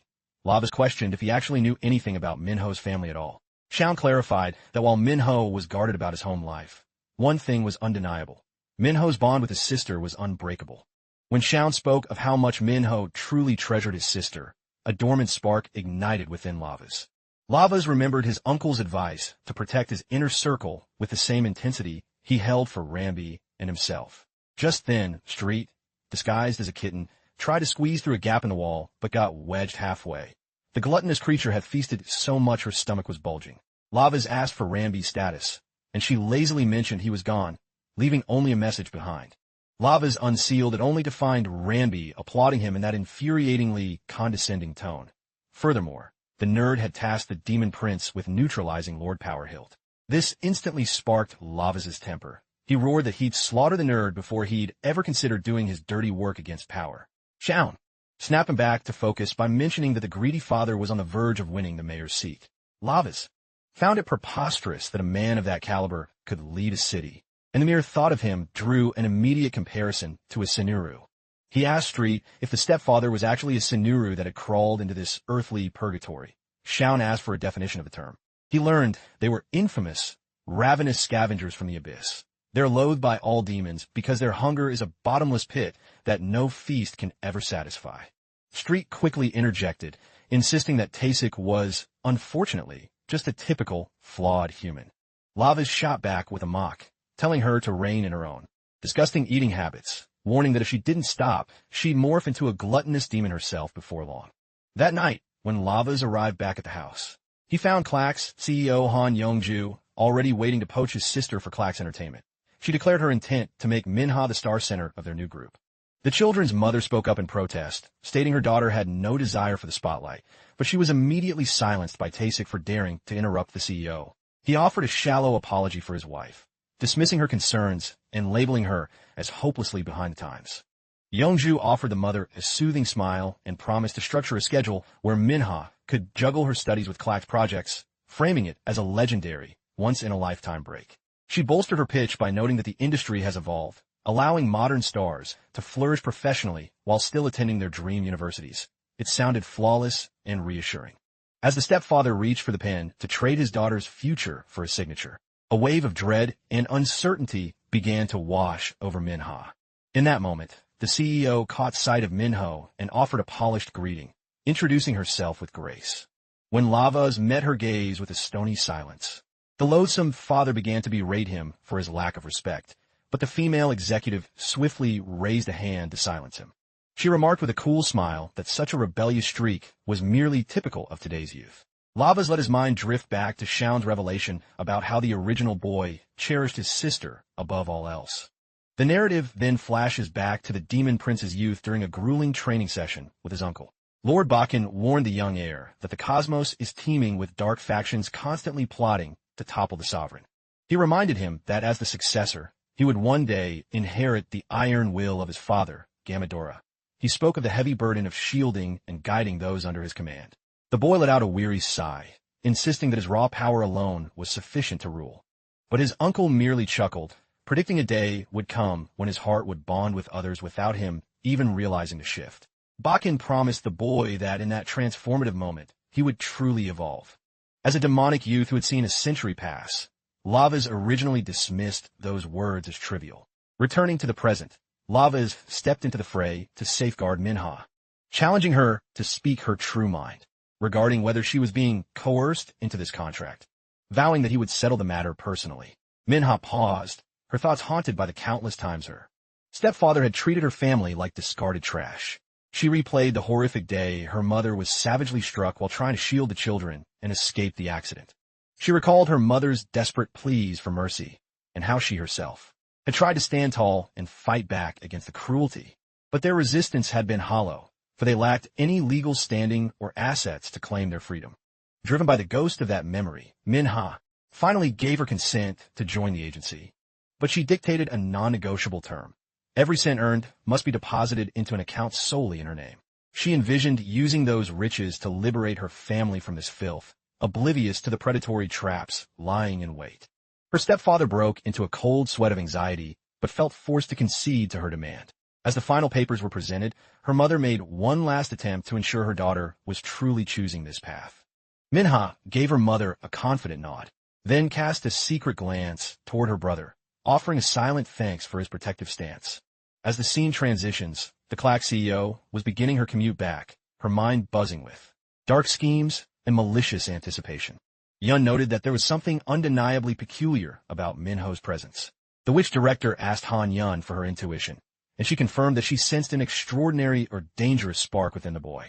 Youngju mused that the lad might be a sentinel from the abyss, a theory that instantly piqued her son's interest. He asked for permission to eliminate Minho, but Youngju checked his aggression, sternly reminding him that Manhwa was their primary objective. Nothing else mattered. When her son pushed back, she explained that a moonless night was drawing near, the perfect time for her to perform the soul transfer ritual. After she claimed the girl's body, he could do as he pleased with her. Han Yun opened her mouth to speak, calling the CEO by her true name, Mara, but the witch exploded in a violent rage, commanding her never to utter that name again. She boasted that soon, not even a high lord from the 12 demon thrones would possess the power to stop her. The following morning, Manhwa arrived at the corporate headquarters and was crowned the lead performer, the group's shining new center. A girl in pigtails voiced a bitter protest, claiming she had bled for that spot, but her cries fell on deaf ears. As the CEO departed the room, the girl in pigtails harasses Manhwa, venting her jealousy about the position being stolen through shady connections. She claws at Manhwa's cheek, drawing a thin line of blood. With a sneer, she dares her to prove just how much her secret influence is actually worth. Hansu watches the entire drama unfold through the surveillance feed. He is certain that once his mother catches wind of this, her fury will be legendary. He immediately alerts his mother that Hyen has dared to mar the surface of her precious future vessel. Upon hearing the news, she descends into a state of pure, unadulterated madness. Meanwhile, our demon prince summons his assistant to report the bullying. Street argues that Glock is a superstar and his sister could rule the human world if she plays the game. Lavas clarifies he won't step in since his sister is following her heart, but that CEO and her offspring are seriously getting on his nerves. He notes a lack of demonic aura, yet the CEO met his gaze without flinching. He suspects she might be a high-level demon masking as a mortal. Street explains that demons can perfectly suppress their essence after living among humans for ages, advising him to tread lightly. She scolds the demon prince for being so obvious with his piercing stares. Shaun chimes in, reminding him that humans generally find intense staring quite creepy. Lavas shifts back to the point, asserting his innate ability to sniff out demons despite his current lack of strength. Shaun pokes fun at him, pointing out his total failure in tracking down power. Bristling at the insult, the demon prince snaps and demands Street escort him to the Abyss's harshest training grounds. He is livid that he's being underestimated simply because he hasn't unlocked the Bloodstone's full potential yet. He then asks Street if she's discovered a path to reclaim his true might. She gives a confident nod of confirmation. He then orders her to dig into the CEO and the twins, commanding Shaun to follow along as his primary henchman. Elsewhere, Hyen is walking down a lonely street. Heavy tears are streaming down her face at that moment. A sudden noise makes her spin around, and she finds herself face to face with Han. Yun is stalking her, clutching a cold, sharp blade.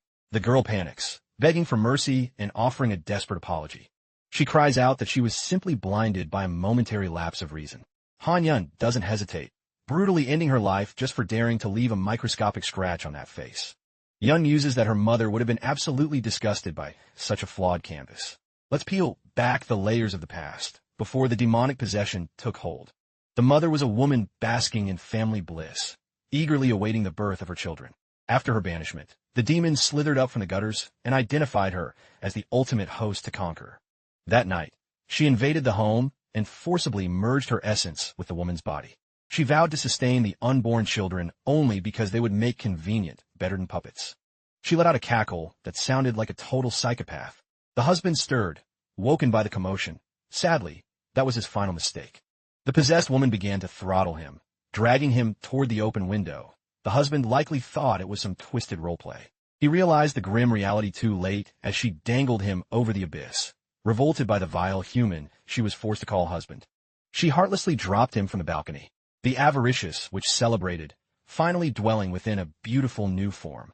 But the triumph was short-lived when the body went into labor, forcing her to endure the most agonizing pain imaginable. She snarled at the surgeons to finish the job quickly if they valued their lives. She spent every moment cursing Lavaz's mother, the one responsible for casting her into this mortal prison. Once the delivery was over, the medical staff recoiled in horror as the twins stared back with eyes as red as fresh blood. Back at the house, the witch was frustrated by her repulsive frame that refused to slim down despite her efforts. When the infants wailed for their mother, she kicked them aside, demanding they prove their worth after draining her magical reserves for months. She raised the twins with an iron fist, commanding their absolute loyalty until she could find a perfect new vessel. Her social circle was stunned to see her suddenly consorting with a revolving door of men immediately after her husband's death, completely abandoning her children. Instead, she spent every night haunting upscale lounges, scouring for any connection that could link her to the heart of the film industry. It was the only way to track down a flawless physical vessel to inhabit. Only then would she possess the strength to finally exact her vengeance on the Demon Queen. The camera cuts to her giving a press statement regarding one of her rising stars who was brutally slain. A relentless detective corners her with pointed inquiries she clearly isn't prepared to handle. Suddenly, a wave of nausea hits her and she begins to retch. Her son swiftly steps in, advising the investigator to return another time, claiming she is simply paralyzed by grief for the girl she cherished like a daughter. His sister interjects, suggesting the police focus their interviews on the other cast members instead. The detective yields and instructs his partner to go interrogate the rest of the staff. Despite the retreat, he remains convinced that something foul is being hidden. The moment the authorities vacate the room, the mother erupts in a fit of violent vomiting and loses her composure, shrieking about the detective's constant interference in her affairs. Even though she funneled a fortune to the higher-ups to bury her tracks, her son still moves to soothe her. She is livid. Her current body is on the verge of collapse, yet that pathetic girl had the nerve to damage her next host. The son calms her, vowing that the new vessel will be prepped and ready for the transfer, so she can put her mind at ease. Later, in front of the group, Hansu announces that a predator might be stalking and attacking young women like Hyene. Claiming it's for their protection, he mandates that everyone move into the company dormitory starting tomorrow. Manhwa hesitates, questioning if such an extreme move is truly required. He counters that this was inevitable. Trainees living together is standard practice in this business. Manhwa is disheartened by the news, realizing she'll be separated from her mother and Minho. With a chilling gaze that would rival a cold-blooded assassin, his sister glares at Manhwa, muttering darkly under her breath. Hansu immediately moves to restrain the unstable woman. He reminds her of the dire price for harming their mother's future host, masking her venom with a fake smile. He tells the others she was incredibly close to Hyene, and the tragedy has simply pushed her over the edge. He informs the girls that their parents will be notified, and they are to pack their belongings by tomorrow. Manhwa feels a knot of anxiety about leaving her mother alone, especially with Minho's bizarre behavior lately. Meanwhile, over at the fitness center, our hero is pushing his limits on the weights with his companion. He realizes that physical exertion refines his mastery over infernal energy. While he can crush minor possessed spirits now, he needs a massive power boost to take on true devils. In a fit of pique, he curses Rambi for withholding the secrets of the Bloodstone. In the missive Rambi left behind, he claimed he tweaked the Bloodstone to act as a conduit for his power rather than a prison. However, his true essence will only ignite when the gem itself is pulverized. Essentially, he needs to take a massive beating to unlock his peak potential. Furthermore, the note mentioned he provided his best friend with a demonic offspring who would prove invaluable. He expressed hope that Lavas would find the contents of the letter enlightening. But our prince had already shredded the document before even glancing at the text. Back at the gym, he desperately hopes Rambi didn't bury the activation codes for the stone in that destroyed letter. Suddenly, Street sprints over, breathless from some world-shaking revelations she just uncovered. She reports that the woman and those twins he's been hunting are far more dangerous than they look. The CEO is actually the high-ranking demon known as Mara. Mara, the Witch of Greed, is one of the infamous 12 demon thrones who was banished to the mortal plane by the queen. The arrogant prince finds this news exhilarating, finally knowing exactly where his prey has been lurking. The scene shifts to the realm of Queen Aeneas, as she bestows a blessing upon a pregnant, demonic noble. The masses erupt in praise, but a goth-style demon lurks in the shadows, her eyes dripping with malice. From the darkness, she hisses insults and threats against the queen. While her followers try to stroke her ego, comparing her beauty to the queen herself, the goth demon casually snacks on a bloated worm. She grins wickedly, promising to bless the entourage by ensuring their future heirs perish in absolute agony. The shallow praise died instantly, leaving the sycophants in a stunned silence. Mara continued her low, venomous rambling, swearing that a day of reckoning would eventually arrive. Returning to our hero, Street questioned if Mara's hostility stemmed from envy toward the queen. Minho confirmed that the goth-obsessed crone had always been a nuisance, though everyone usually just ignored her antics. The greedy witch was caught red-handed plundering the magic spring the moment she grasped power, fleeing to the mortal realm to escape judgment. Xiao was puzzled why the demon targeted Minha specifically and wondered if she had unmasked the prince's true identity. No, our boy was certain she was still completely in the dark. Regardless, he confessed that his current state was too fragile to block her schemes or crush her offspring. Streets suddenly brimmed with determination, proposing they accelerate the Bloodstone's awakening by hunting down local demons. Meanwhile, Minha was out on a shopping trip with her mother, who still looked deeply troubled by her daughter's career path. Minha tried to soothe her, insisting the culprit behind the recent violence would be behind bars soon. Her mother remained skeptical, reminding her that Minha's original heart was set on becoming a veterinarian. Staring at the stacks of pet food, the girl realized that childhood ambition was drifting further out of reach. Now, her soul was consumed by the need to liberate her family from that predatory stepfather. Flashing a radiant smile, she told her mother that dreams are allowed to evolve, promising to bring home fame and fortune. The woman sighed, noting they'd lose their connection once the dorm life began, but Minha dismissed the concern. The mother fell into a somber silence, apologizing for dragging them into a life with such a pathetic man. The daughter held her hand, reassuring her that she only made that sacrifice to keep them safe. She recalled how the stepfather had worn a mask of kindness before the wedding, and how they had all been played for fools. Minha urged her to stay strong, vowing to push herself harder than she ever had before. The scene shifts to the trio standing at the gates of a bustling amusement park, gazing up at the towering steel loops of the roller coaster. Minho couldn't comprehend why humans would pay to scream in terror. Moments later, our prince was doubled over, losing his lunch, yet he still tried to act as if he were unfazed. He made a silent, solemn oath never to set foot on that mechanical nightmare again. Standing before the entrance of the haunted attraction, he questioned if this was truly their destination. Street gave a curt nod, explaining with mechanical precision that this specific entity had been rotting in the mortal world for centuries. When pressed for a name, she identified the creature as Scream, a parasite that feasted on vocal terror to fuel its growth, converting sonic vibrations directly into raw demonic energy. The shapeshifter explained that the perfect lure would be someone with a high-pitched shriek. The prince's gaze slowly drifted toward Xiao. His friend recoiled instantly, claiming he didn't even possess a proper scream.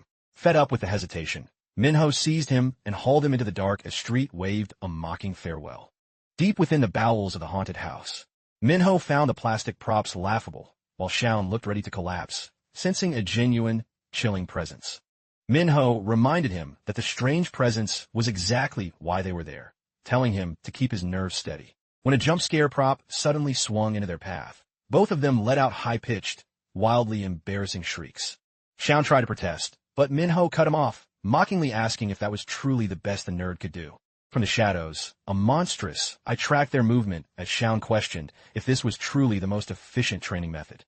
Minho explained that the Bloodstone reacts to nearby malice by bleeding out power, so slaying these pests was the only way to climb back to his peak. Suddenly, the demon manifested, lured from its hiding spot by the melodic sound of their vocal cords. Xiao fell into a panic as the creature lunged through the gloom. Hungry for more of those exquisite sounds, the trembling nerd asked if this was a nightmare they had come to haunt. Minho intervened, catching a massive, swinging limb and warning the beast not to lay a finger on his associate. Scream narrowed its focus on Minho, wondering if there was something more than human beneath the surface. Our hero merely smirked, challenging the creature and wondering aloud just what kind of sound it would make when it died. The demon scoffed at the idea of a mere teenager posing a threat, casually backhanding Minho and sending him crashing into the scenery. That sight petrified his companion, who erupted into shrieks that inadvertently supercharged the beast. Our hero clicked his tongue in pure frustration. It was clear that only his left hand possessed the raw power needed to silence the monstrosity once and for all. Our protagonist surged forward to deliver another crushing blow. But the devastating ultrasonic ripples emitted by the demon repelled him once more. The panicked friend shrieked again, unwittingly acting as a battery for the monster's reserves. The prince bellowed, commanding the fool to stifle his cries and stop being a liability if he couldn't contribute. The demon found such exquisite joy in those terror-stricken eyes that he declared his intent to pluck them out and wear them as trophies. Our boy felt deeply insulted that Scream actually mistook his intensity for fear. He threw another punch, yet his reach was limited by the constraints of this fragile mortal shell. Scream grew weary of the cat-and-mouse game and ensnared him. The grotesque entity cackled maniacally, feasting on the surrounding echoes of terror, intending to harvest his eyes with a blade forged from distilled agony. The demon prince calmly wagered that he wouldn't make a sound, even as the shard pierced his left eye. Then the atmosphere shifted violently. Scream froze in utter bewilderment as fragments of crimson crystal erupted from the wound instead of blood. Suddenly, Lavaz's true essence exploded. He grinned with dark glee because his vision had never been sharper. Rambi had engineered the bloodstone to act as a trigger, releasing his primordial power the moment it was shattered. He felt a surge of bitterness toward Rambi for concocting such a masochistic activation ritual. Scream was stunned that his blade failed to penetrate a human eye, but the following counterattack from our hero confirmed beyond a doubt that he was anything but human. After repelling the demon with ease, he commanded Shaun to release the loudest shriek he could muster. The confused friend didn't understand why he wanted to buff their enemy, yet he placed his absolute faith in his best friend without a second thought. The boy screamed with every fiber of his being. That sound wave granted the demon immense strength. The monster laughed, convinced his foe had made a fatal blunder. Our guy coolly reminded the beast that there's a moment of vulnerability right after the feast. Seizing that fleeting opening, he lunged with his unleashed might and drove a devastating fist directly into the demon's eye. The entity writhed in torment as our hero began absorbing the demon's malevolent essence to systematically reclaim his original sorcery. The demon's entire physical form collapsed in a shadow and was vacuumed completely into his left eye. The demon prince felt a torrent of energy rushing through his veins like a crashing waterfall. He was now certain that he would soon achieve his ultimate form if he continued to harvest such evil spirits. Shaun asked with concern if he was truly all right after consuming a monster like that. Laughing with newfound vigor, he told his friend he was more than ready to devour the next one. Meanwhile, within the walls of the Klax Corporation, Manhwa was led to a secluded room at the end of a ghost-like corridor. The icy, unstable girl told her to settle in. She added that Manhwa was strictly forbidden from leaving the room unless summoned for training or performances. Manhwa silently obeyed the order, biting her lip to hide her indignation. But the thought of protecting her mother and brother gave her the resolve to endure. Watching the girl through the security monitors, the mother had descended into total obsession, the decaying which grew increasingly frantic to inhabit her new body. Hansu swore his eternal devotion even after she vacated his mother's shell. The scene shifts back to the park as Street sensed a tectonic shift in the air. She immediately hailed Lavaz for reclaiming his dominance and began showering him with shameless praise, swearing an oath to follow his shadow for all of eternity. Lavaz ordered her to cut the theatrics and point him toward the next target, so he could deal with the greedy witch without delay. The next prey turned out to be Cian, a grotesque parasite that feasts on infected lungs. Our hero snatched its head like a trophy and commanded the wretch to follow him. The demon didn't survive 60 seconds before being consumed, though Lavaz immediately felt a pang of regret due to the repulsive stench clinging to his senses. Losing no time, he tracked down another spirit named Astra, a specialist in devouring the souls of drunkards. This one smelled just as stagnant, but he gritted his teeth and absorbed it anyway, while Shaun pondered why demons prey on mortals. Minho explained that once demons cross into the human realm, they lose the bulk of their power and must consume life to endure. That dark truth made the nerd shiver like a leaf as he realized every campfire ghost story might actually be fact. On the other hand, the demon prince decided he had gathered sufficient essence and chose to test his strength. A sudden burst of crimson light blinded Shaun as Lavaz conjured the scream blade from the void, though the weapon still appeared fractured and incomplete. The bookworm asked if it was wise to let Street scout alone, but Lavaz dismissed his concerns, stating she was so insignificant that most powerful demons wouldn't even register her presence. The scene shifts to Street fluttering through the night in the form of a bat. Suddenly, She began wailing about being on the brink of starvation. Then, something bizarre caught her eye. She dived through the air and snatched a maggot writhing on the pavement. But a wave of intuition told her something was dangerously wrong. Street realized this tiny creature was drenched in Mara's distinctive magic. She immediately pivoted and raced back to deliver the news to Lavas. Meanwhile, a black car glided out of a parking garage and melted into the darkness. Hansu looked at the unconscious Manhwa and proudly bragged to his mother that he had neutralized her. The woman herself now looked like a ghost of her former self. The mother hissed at her children to move faster. Hansu looked more thrilled than ever while the captive girl showed no signs of returning to consciousness. Back with the demon prince, Street was shrieking in gibberish with the bug still trapped in her teeth before shifting back to her human form. She spat out the parasite and urged him to inspect it. She explained the creature belonged to Mara and that the witch was currently hiding behind a human mask. Minho realized that if parasites were leaking from her body, she was desperate for a new host. It fit the greedy witch's obsession with eternal youth. The thought disgusted him. He grumbled that Mara should embrace her age, since she was older than his mother. Curious, Shaun asked exactly how old his mother was. Minho replied she was over 6,000 years old. Floored, Shaun asked how old Minho was, a question that sent the prince into a deep memory. He remembered his uncle bringing him to the human world when he was just a child. In that era, humans were stacking massive stones into a structure his uncle claimed was a monument for him. Lord Bakken had teased the prince, claiming a weakling like him would never command such reverence. Rambi then politely corrected the lord, explaining the monument was actually being built for the sun god, Ra. This sent Bakken into a rage. He demanded to know why mortals built temples for someone he had already crushed in battle. Declaring himself the true victor, he claimed the monument as his own property. In the present, Shaun's jaw dropped, noting that the pyramids were constructed roughly 4,000 years ago. Street snapped them back to the mission, asking for the next move to rescue Minho. Lavas fell silent, weighing the terrifying reality that Mara planned to hijack his sister's physical form. The scene shifts to the demonic trio arriving at a skeletal, abandoned building. Now resembling a shriveled, ancient crone, Mara whispered that the heavens were still empty when she first drew breath. She limped into the ruins and declared this was the sacred spot, a thin veil between the three worlds. After ascending the stairs, they entered a wide chamber and froze at the sight. Standing amidst a garden of flower-choked corpses perfectly displayed, Bauer glared at the intruders and demanded to know who dared enter his sanctuary. Mara coolly unmasked herself and announced she was seizing this rift, leaving him completely thunderstruck. He instantly recognized her as a disgraced member of the 12 demon thrones. However, her sorcery was merely primitive in her current, fragile state. He roared for the twins to stay away from his blooms and vacate his domain at once.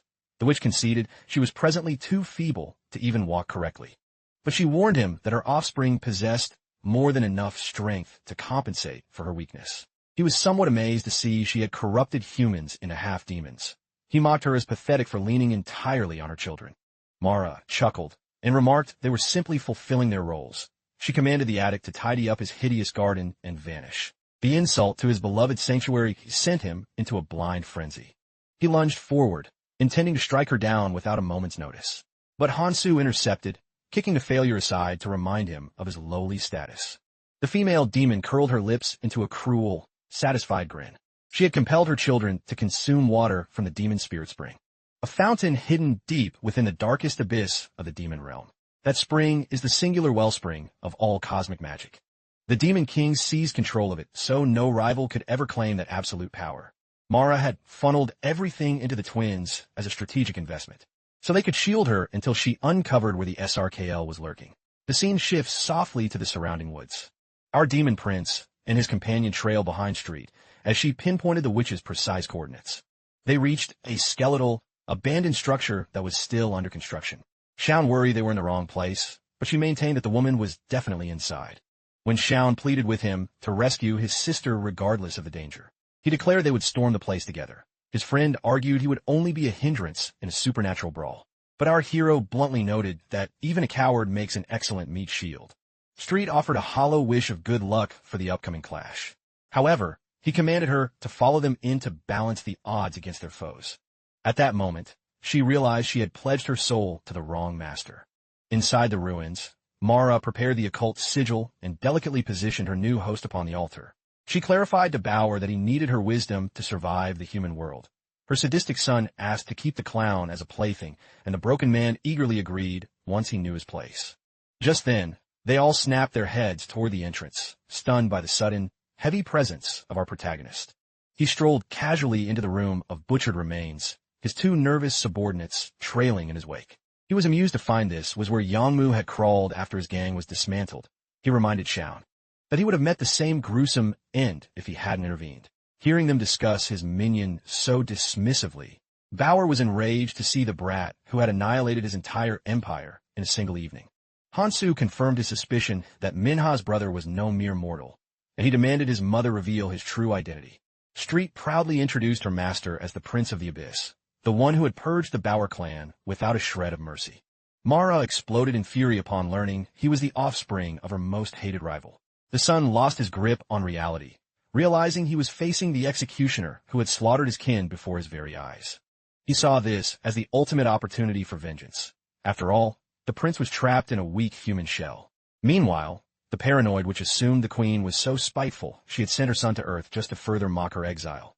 Our hero coolly assessed the room, knowing he couldn't neutralize all three threats simultaneously without taking a gamble. To thin the herd, he commanded the wretch Bauer to clear out immediately.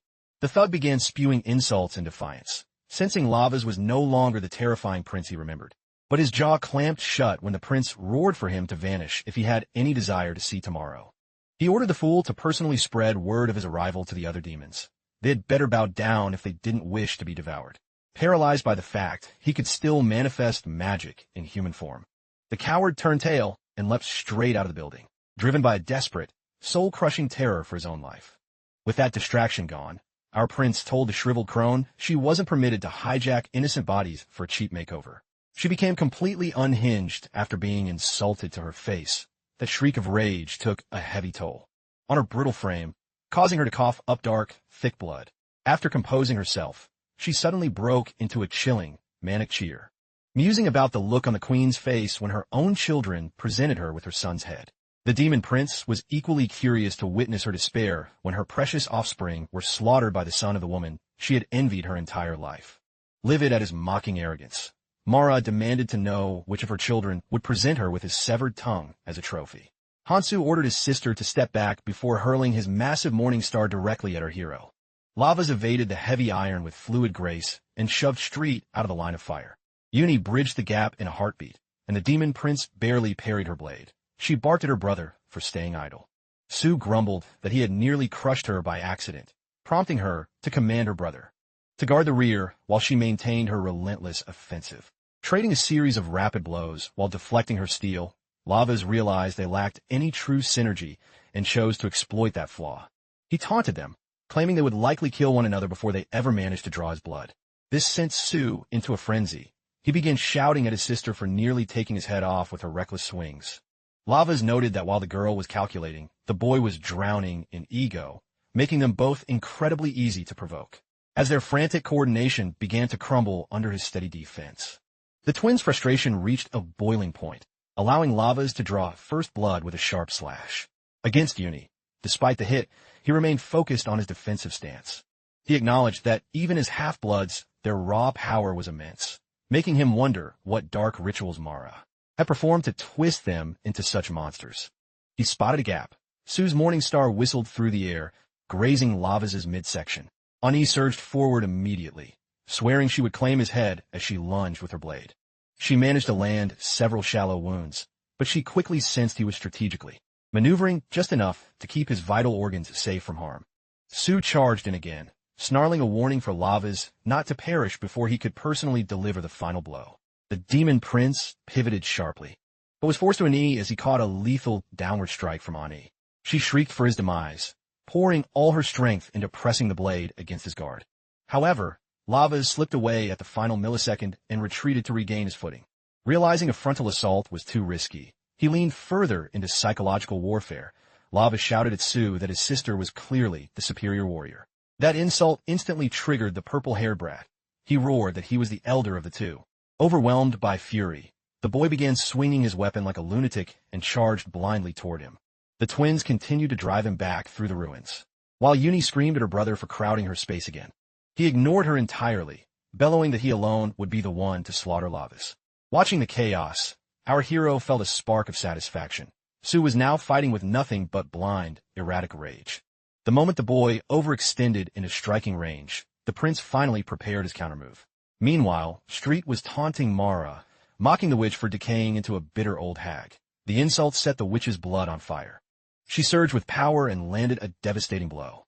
Street braced herself and blocked the impact, recognizing that this distraction was the perfect window for Shaun to make his move. The bookworm sprinted toward Manhwa, who lay trapped within a shimmering cage of demonic energy. He slammed his hands against the barrier and immediately let out a piercing cry of agony. The cursed field burned his skin and chilled his marrow simultaneously, yet he refused to recoil and kept pushing into the veil. Shaun desperately called out for Manhwa to wake up, but she remained motionless within. Street continued her high-stakes dance with Mara, fighting with every ounce of her strength to keep the witch's focus far away from the boy. Suddenly, the demonic aura surged and exploded outward, sending Shaun flying across the room. He stared down at his mangled, smoking hands, cradling them in torment as the bitter reality hit him. He was still just a powerless human. At that moment, the faces of the two siblings flickered in his mind, igniting a fierce new flame of resolve within his heart. He roared that he would save Manhwa, even if it cost him his life, and struck the barrier with every remaining bit of his will. Simultaneously, Mara landed a crushing blow on Street, drawing a sharp cry of agony from the girl. The withered crone sneered, declaring that their little games were over, as she clutched her mangled shoulder. Street shuddered, witnessing the terrifying true might of a member of the 12 Thrones of Darkness. Mara unleashed a dual volley of projectiles, mocking Street for expecting weakness just because her current shell was decaying. Jagged shards tore through her flesh. Street was left skewered and pinned helplessly against the cold wall. The witch hissed at her to stay put and observe the pathetic runt fruitlessly clawing at the mystic barrier. Street fell into a panic, screaming for Shaun to flee while he still could. But the blue-haired youth was too slow to react as a sudden crimson spray painted the air. Shaun slumped to the ground, his body drenched in Mara's foul essence like a coating of toxic venom. She mused that she could dissolve the boy and harvest whatever meager vitality he possessed. Shaun was utterly submerged in that sentient sludge. Meanwhile, Mara sighed at having wasted so much energy on such trivial pests. With the flawless host lying defenseless before her, the greedy witch began chanting a macabre prayer to the abyss, invoking the ancient pacts and calling for the ritual's execution as the dark ceremony reached its peak. Young Manhwa, meanwhile, was being relentlessly pursued by the dim-witted twins. Yet his blade and his mastery of the sword formed a defense that seemed impossible to breach. Fortunately, Han Yun and Hansu were far too arrogant to actually work as a team. Instead, they competed like bitter rivals for the glory of the kill. As Han Yun lunged forward with everything she had, Hansu was suddenly ensnared by a mysterious tether, a spectral noose that jerked him backward. He was dragged into the shadows, bound tightly and silenced with a gag. His captor revealed herself as Jean Jaehai. Strangely, she addressed Manhwa by his true title, Lavas. Amidst the turmoil, the witch slithered over Manhwa's unconscious form, to pour her corrupt soul into its new sanctuary. After the girl was forced to absorb the darkness, Manhwa's eyes snapped open, but her gentle gaze was gone, replaced by a haunting madness, with the perfect vessel claimed. The exhilaration of a vibrant, youthful body was intoxicating. Mara swore to preserve this beauty for eternity, surveying the carnage. It seemed the hero's mission was in ruins. Shaun, Street, and Manhwa had failed to intercept the unholy union. To make matters worse, the Prince of Hell was still occupied parrying the relentless strikes of the twins lurking in the gloom. Jaehai watched Lavas' every move with a predatory, intense focus. She was utterly mesmerized by his striking new appearance. The demon inhabiting her, Belti, forced herself to look away and assess their dire situation. She was caught in a painful dilemma. If she stepped in to assist, Lavas would surely recognize her. Just the thought of an actual confrontation with him made her dizzy with overwhelming shyness, while his captor was lost in her own daydreams. Hansu struggled to signal his sister for a rescue. Han Yun eventually caught sight of her brother's pathetic state. But with Manhwa's onslaught keeping her busy, she could only curse her brother's incompetence while focusing on her own survival. Mara also took notice of her son's predicament, and effortlessly dissolved his bindings with a flick of her hand. Hansu immediately began ranting about a traitor in their ranks. Despite that annoyance, Mara was glowing with satisfaction. The possession was a total triumph, and all hope appeared to have vanished into the night. Yet Street shouted that the fight wasn't over, as Lady Minha's soul had not been completely extinguished. They were in the heart of a moonless night, when the veil between realms is at its thinnest. Mara's ritual wouldn't be irreversible until the first light of dawn. Minha's true essence was still fighting for space inside that body. Suddenly, Minha's voice emerged, crying out in terror and begging her brother to save her. Minho nearly hesitated, caught off guard by the familiar voice. But it was a hollow trick. Mara was simply taunting him with his own sister's voice. She relished utilizing her theatrical talents for sheer malevolence. However, the Blood King does not take kindly to being toyed with. The night was dragging on, so the witch commanded her offspring to slaughter everyone to settle the matter, unshackled and free to unleash their savagery. Hansu charged forward with his familiar morning star, still fuming over his previous blunder. Beyond the physical trauma, the Lord's ego was badly bruised by his own frailty and the struggle against mere half-bloods. Furthermore, the witch paid him no mind. She paced the room with an air of absolute freedom. After hijacking the body, she was ravenous, and two exquisite banquets lay before her, one mortal, the other a demonic beast. Before she could select her prize, a peculiar spherical contraption rolled to her feet. The device burst open like parched corn, unveiling a miniature lava's figure, and discharged a dense plume of crimson vapor into the atmosphere. By instinct, Mara recoiled from the enigmatic red fog. Minho, conversely, recognized the apparatus instantly. The witch's brief retreat provided Belti the opening to intervene and liberate Street from the agonizing skewers. After extracting the massive spikes, she bestowed a lethal upgrade upon Street, a pair of mechanical talents. The girl recognized her savior's face as Jin Jae-hai, yet the woman's motives remained utterly baffling. Without hesitation, Belti lunged toward Shaun and tore away the living sludge that held him captive. She thrust a firearm into the scholar's hands and barked at him to support the big boss. Minho and Street were left in a state of bewilderment. They had just been equipped with high-tier weaponry forged in the depths of the demon realm. Shaun was even more disoriented. One moment he was writhing in the dirt, and the next he was standing tall with a weapon in his grip. The firearm stimulated his nervous system in a supernatural fashion. His mind felt distorted, and his pulse hammered against his ribs like a drum. Dizziness washed over him, and he struggled to draw breath. Mara was caught completely off guard and appeared equally stunned. Street seized a moment of chaos to close the gap between her and the witch. Even at point-blank range, Mara sneered at her for slipping up. Due to the gadget in her hand, while no one was watching, Mara's vanity led to a fatal lapse in judgment, and she lost a hand in the blink of an eye. As it happened, those talons were far from being mere playthings.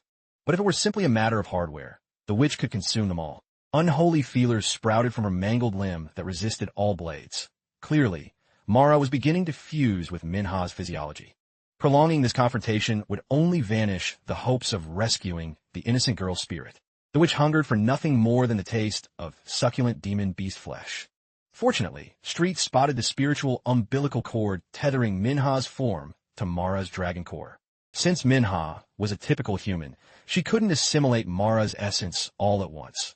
To neutralize the primary threat in the demon chamber, the sorceress sigil had to be utterly pulverized, and the umbilical connection had to be severed. After enduring the forced, mysterious awakening, Lim Shao's breathing grew rhythmic and steady. He tightened his grip on the enhanced firearm and analyzed the tactical landscape. His focus narrowed onto the dragon core, linked by the umbilical lifeline and the incomplete ceremony. If he could nullify the magic circle, a vulnerability would finally surface. Remarkably, Shao's intense resolve triggered a spark in his subconscious. It was as though a hidden mechanism had been toggled within his brain. He found himself able to perceive the intricate geometry of the magical seals. He instantly realized that sorcery was merely a fusion of calculus and geometry. Every pattern could be decoded into an equation. Asserting that the mystic array was merely a complex geometric puzzle, Shao executed a magical override to expose the ring's vulnerability. The core functioned as a cubic polynomial, while the flow of mana followed a distinct S-shaped trajectory. The critical pivot was tucked away an extreme point. Shao was operating in genius mode. Meanwhile, Street was being suffocated by the onslaught of those profane tentacles. Regardless of the pressure, she was resolved to hold the line for the boy, trusting that Shao would deliver. Seconds later, the precise spatial coordinates were mapped, and the weak point was successfully unmasked. He leveled the firearm at the local minimum of the arcane. circuit and obliterated it. This was no mere pistol. The six-gun discharged the fury of a specialized magic laser. Through a fusion of concentrated energy and surgical precision, the protective shell was utterly demolished. The resulting blast hurled Mara across the room. Seeing her sacred circle violated, the witch's expression twisted into a mask of pure rage. Shaun felt faint from the mental strain of such intense calculations. He had played his part to perfection. Now, the stage was set for his comrades to deliver the final blow. Mara was trapped in a state of flux. Her essence had not yet fully bonded with the new host. Street pounced without hesitation, lunging at Han Youngju's decaying remains with her newly sharpened talons. The demonic beast shredded what was left of the manipulative CEO's physical shell. Despising the intrusion, Mara violently swatted away. The nimble, shape-shifting feline, she scrambled toward her own mangled, original form, desperately attempting to stitch her tattered flesh back together. As she struggled to her feet after the impact, Street whispered a grim reminder of how avarice leads to a wretched demise, looming behind the witch. Lord Lavas held the half-demon twins like broken, pathetic trophies. The time had come to incinerate both greed and corruption in one go. Hansu stammered an apology to his mother, blaming the earlier crimson mist for their failure. That ruby-colored vapor in the atmosphere was actually a potent catalyst for a radical transformation, a strategic offering from Belty. She had distilled that essence directly from the dormant, soulless husk of the Blood Lord held captive in the abyss. Initially, she had planned to hoard it indefinitely for her own dark purposes. She possessed a massive injector overflowing with that concentrated demonic ichor. Then she learned of the unique bloodstone fused within her beloved's mortal frame. She correctly surmised that a drop of Lavas's original lineage would trigger a rapid recovery of his latent might. This was Belthia's ultimate tribute. She simply longed to see the big boss in a state of pure, unbridled carnage. And indeed, Minho was now moving with the lethal grace of a high-tier Lavas Vindica. Mara spat curses at her children for failing to crush a mere adolescent. Her motherly rebukes were more agonizing than a physical chokehold, but they also served as the ultimate fuel to incite their violence.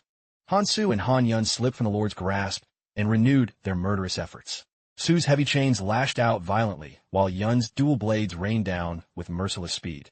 Their desperate gambits were futile when faced with authentic, absolute power. Mara demanded to know why a sovereign of the demon realm would risk his existence for a hollow human girl. She wasn't even his kin. It was an absurdity. His motivation was remarkably uncomplicated. He had endured all this chaos solely for the sake of Minha's birthday cake. His sister's baking was simply too exquisite to lose. The cake she had prepared possessed a flavor profile that seemed divine, a taste found only in the celestial realm. To those devoid of refinement, his reasoning was baffling, a demon waxing poetic about the flavors of heaven. If the twins had ever shared a meal in kindness, perhaps they would understand. But since they insisted on hunting the prince of demons, the debt would be paid in their own blood, with every drop spilled and tasted. Lavas's resolve only grew more terrifyingly bold. You see, these twins weren't born monsters. Young Han Yang was once a student of academic perfection. Young Han Su used to toil endlessly at his chores. Yet regardless of how hard they strove to be ideal children, all they ever received from their mother were insults and boundless malice. They spent their formative years in a constant state of yearning, aching for a single word of praise or a shred of validation from their mother. One afternoon, the three of them visited a local cafe. Per her usual habit, their mother locked her sights on a stunning young woman, and the resentful old crone began to hiss curses under her breath. Young Han Yang perceived her mother's petty resentment as a riddle that required a solution. The child rushed toward the beautiful stranger and feigned a clumsy trip, drenching the woman's pristine white blouse with the beverage in her hand. Han Yongju donned the mask of a frantic, apologetic parent while quickly leading her daughter away from the chaos.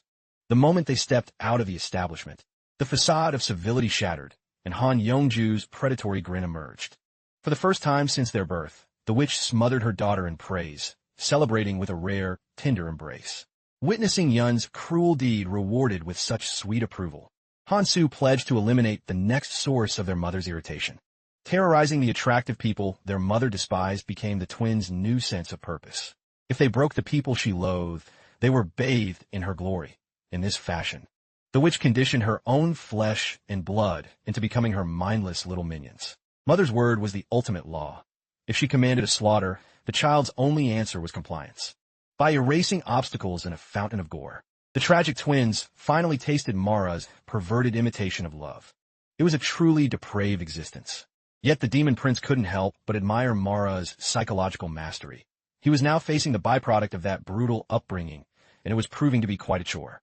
Even in the heat of battle, the siblings continued their rivalry, vying to see who would claim the target's life to win a scrap of mother's favor.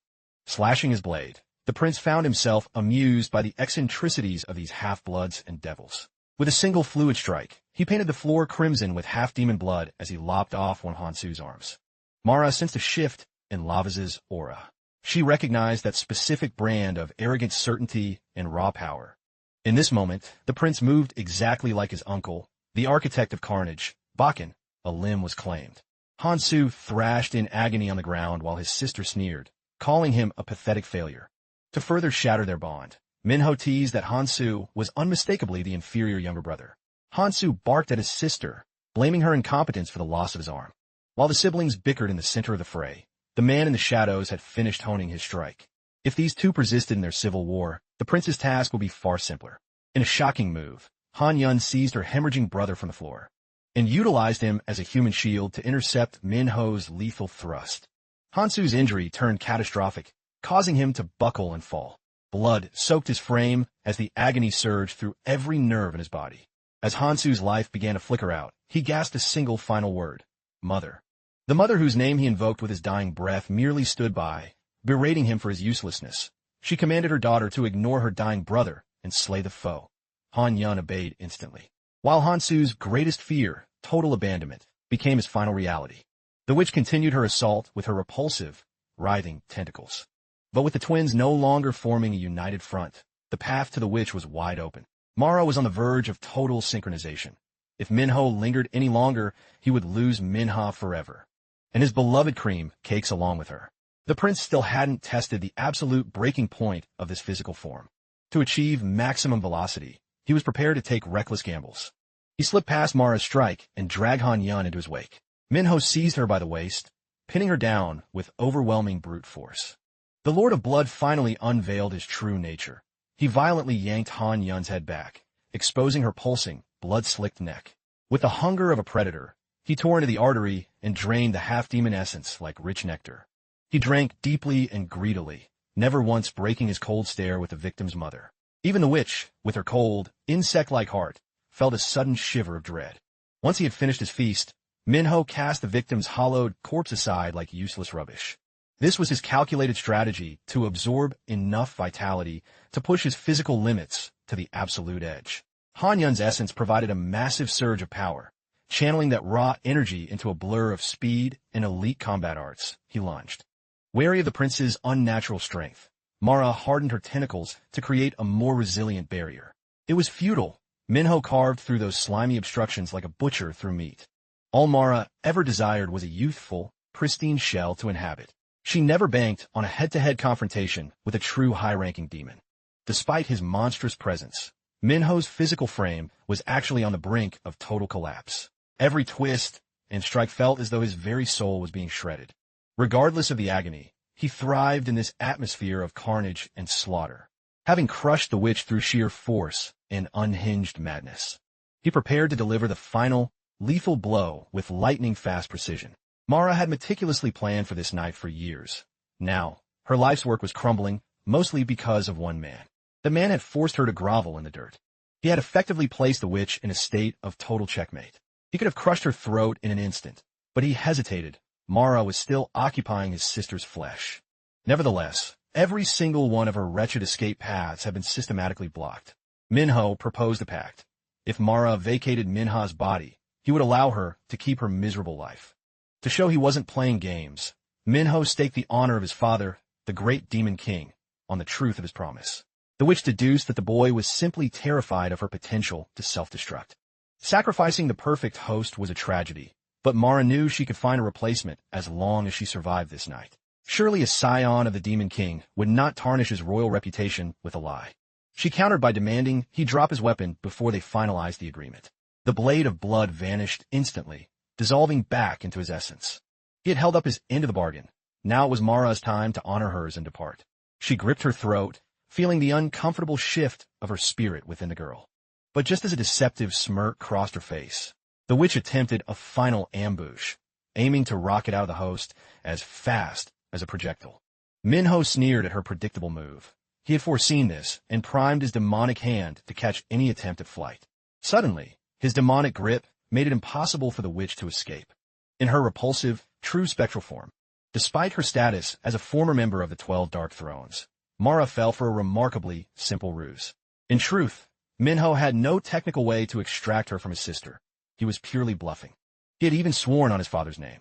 The reality was that Lavas viewed his bloodline with contempt and only cared for his personal pride. In her hideous, semi-ghostly state, the witch tasted true panic for the first time in centuries, even stooping to beg. But Minho ruthlessly dragged her out until Minha was finally cleansed of the spiritual filth. Standing amidst the field of floral remains, he held the life of the greedy witch in the palm of his hand.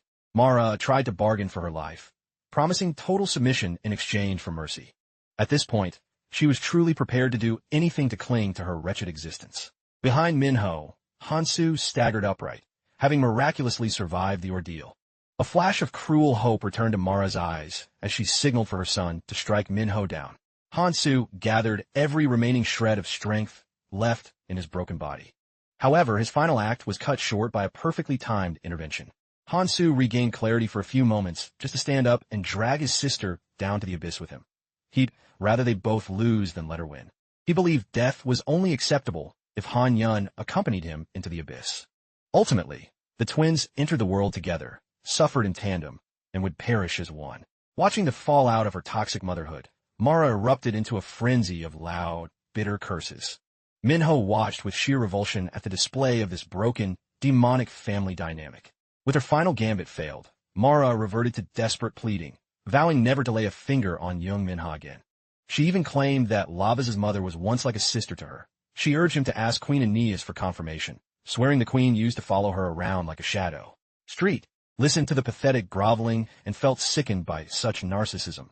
Her children were dead, yet she only cared for her own skin, truly a candidate for Mother of the Year. Sick of the noise, Minho conjured the blood blade one last time and delivered a swift, elegant strike, expunging the greedy witch from existence. She remained, even in death, a stain upon the legacy of the 12 Dark Thrones. Of all possible fates, she never imagined that Aeneas' offspring would be the one to end her in such a shameful manner. Even as her essence faded, she resisted extinction, stubbornly clinging to her grotesque shape. So the Lord of Blood ground her face into the dirt until she was nothing but a smear of sludge beneath his boot. Upon liquefying the former high-ranking entity, Minho felt a colossal wave of arcane energy, surging directly into his unique bloodstone. As he absorbed the spoils of his victory, the prince looked profoundly gratified. He exhaled a long sigh of relief. The witch was extinguished, and the crisis was averted. As anticipated from an elite like Mara, the power harvested from her soul was staggering. Regrettably, the demons found in this realm invariably gave off a foul, peasant-like odor that the prince found utterly revolting. Street gazed at the fallen twins and couldn't help but feel a twinge of sorrow for them. Had Mara never fled to the mortal world, they might have known a shred of happiness with a real mother. That is a mystery that will remain forever unsolved. In this reality, even without the influence of monsters, a child can still be sacrificed on the altar of their parents' avarice. Now that the adversary was vanquished, Belty lingered in the shadows for a heartbeat to steal a look at her beloved. Minho was already fully aware of her hiding spot and her intentions when he addressed her. She feigned ignorance, ignoring his command to reveal herself. The second he uttered her true name, Belty, Street realized their mysterious ally was the fabled master smith of the abyss. Belty was the pampered youngest daughter of the Murtano lineage, a prodigy born once in 3 millennia with an unparalleled gift for forging. Despite her high standing in the demon realm, she had the audacity to trail Lavas into the human world. She maintained she was merely following Ramby's instructions and prepared to vanish now that the secret was out. Belty was legendary for her impulsive pride and her obsessive, fanatical devotion to Lavas. That scoundrel Ramby surely played a part in tethering Belthia's soul to Jean Jahai's body. Premium text-to-speech services. In Vietnam provided by VB.VN.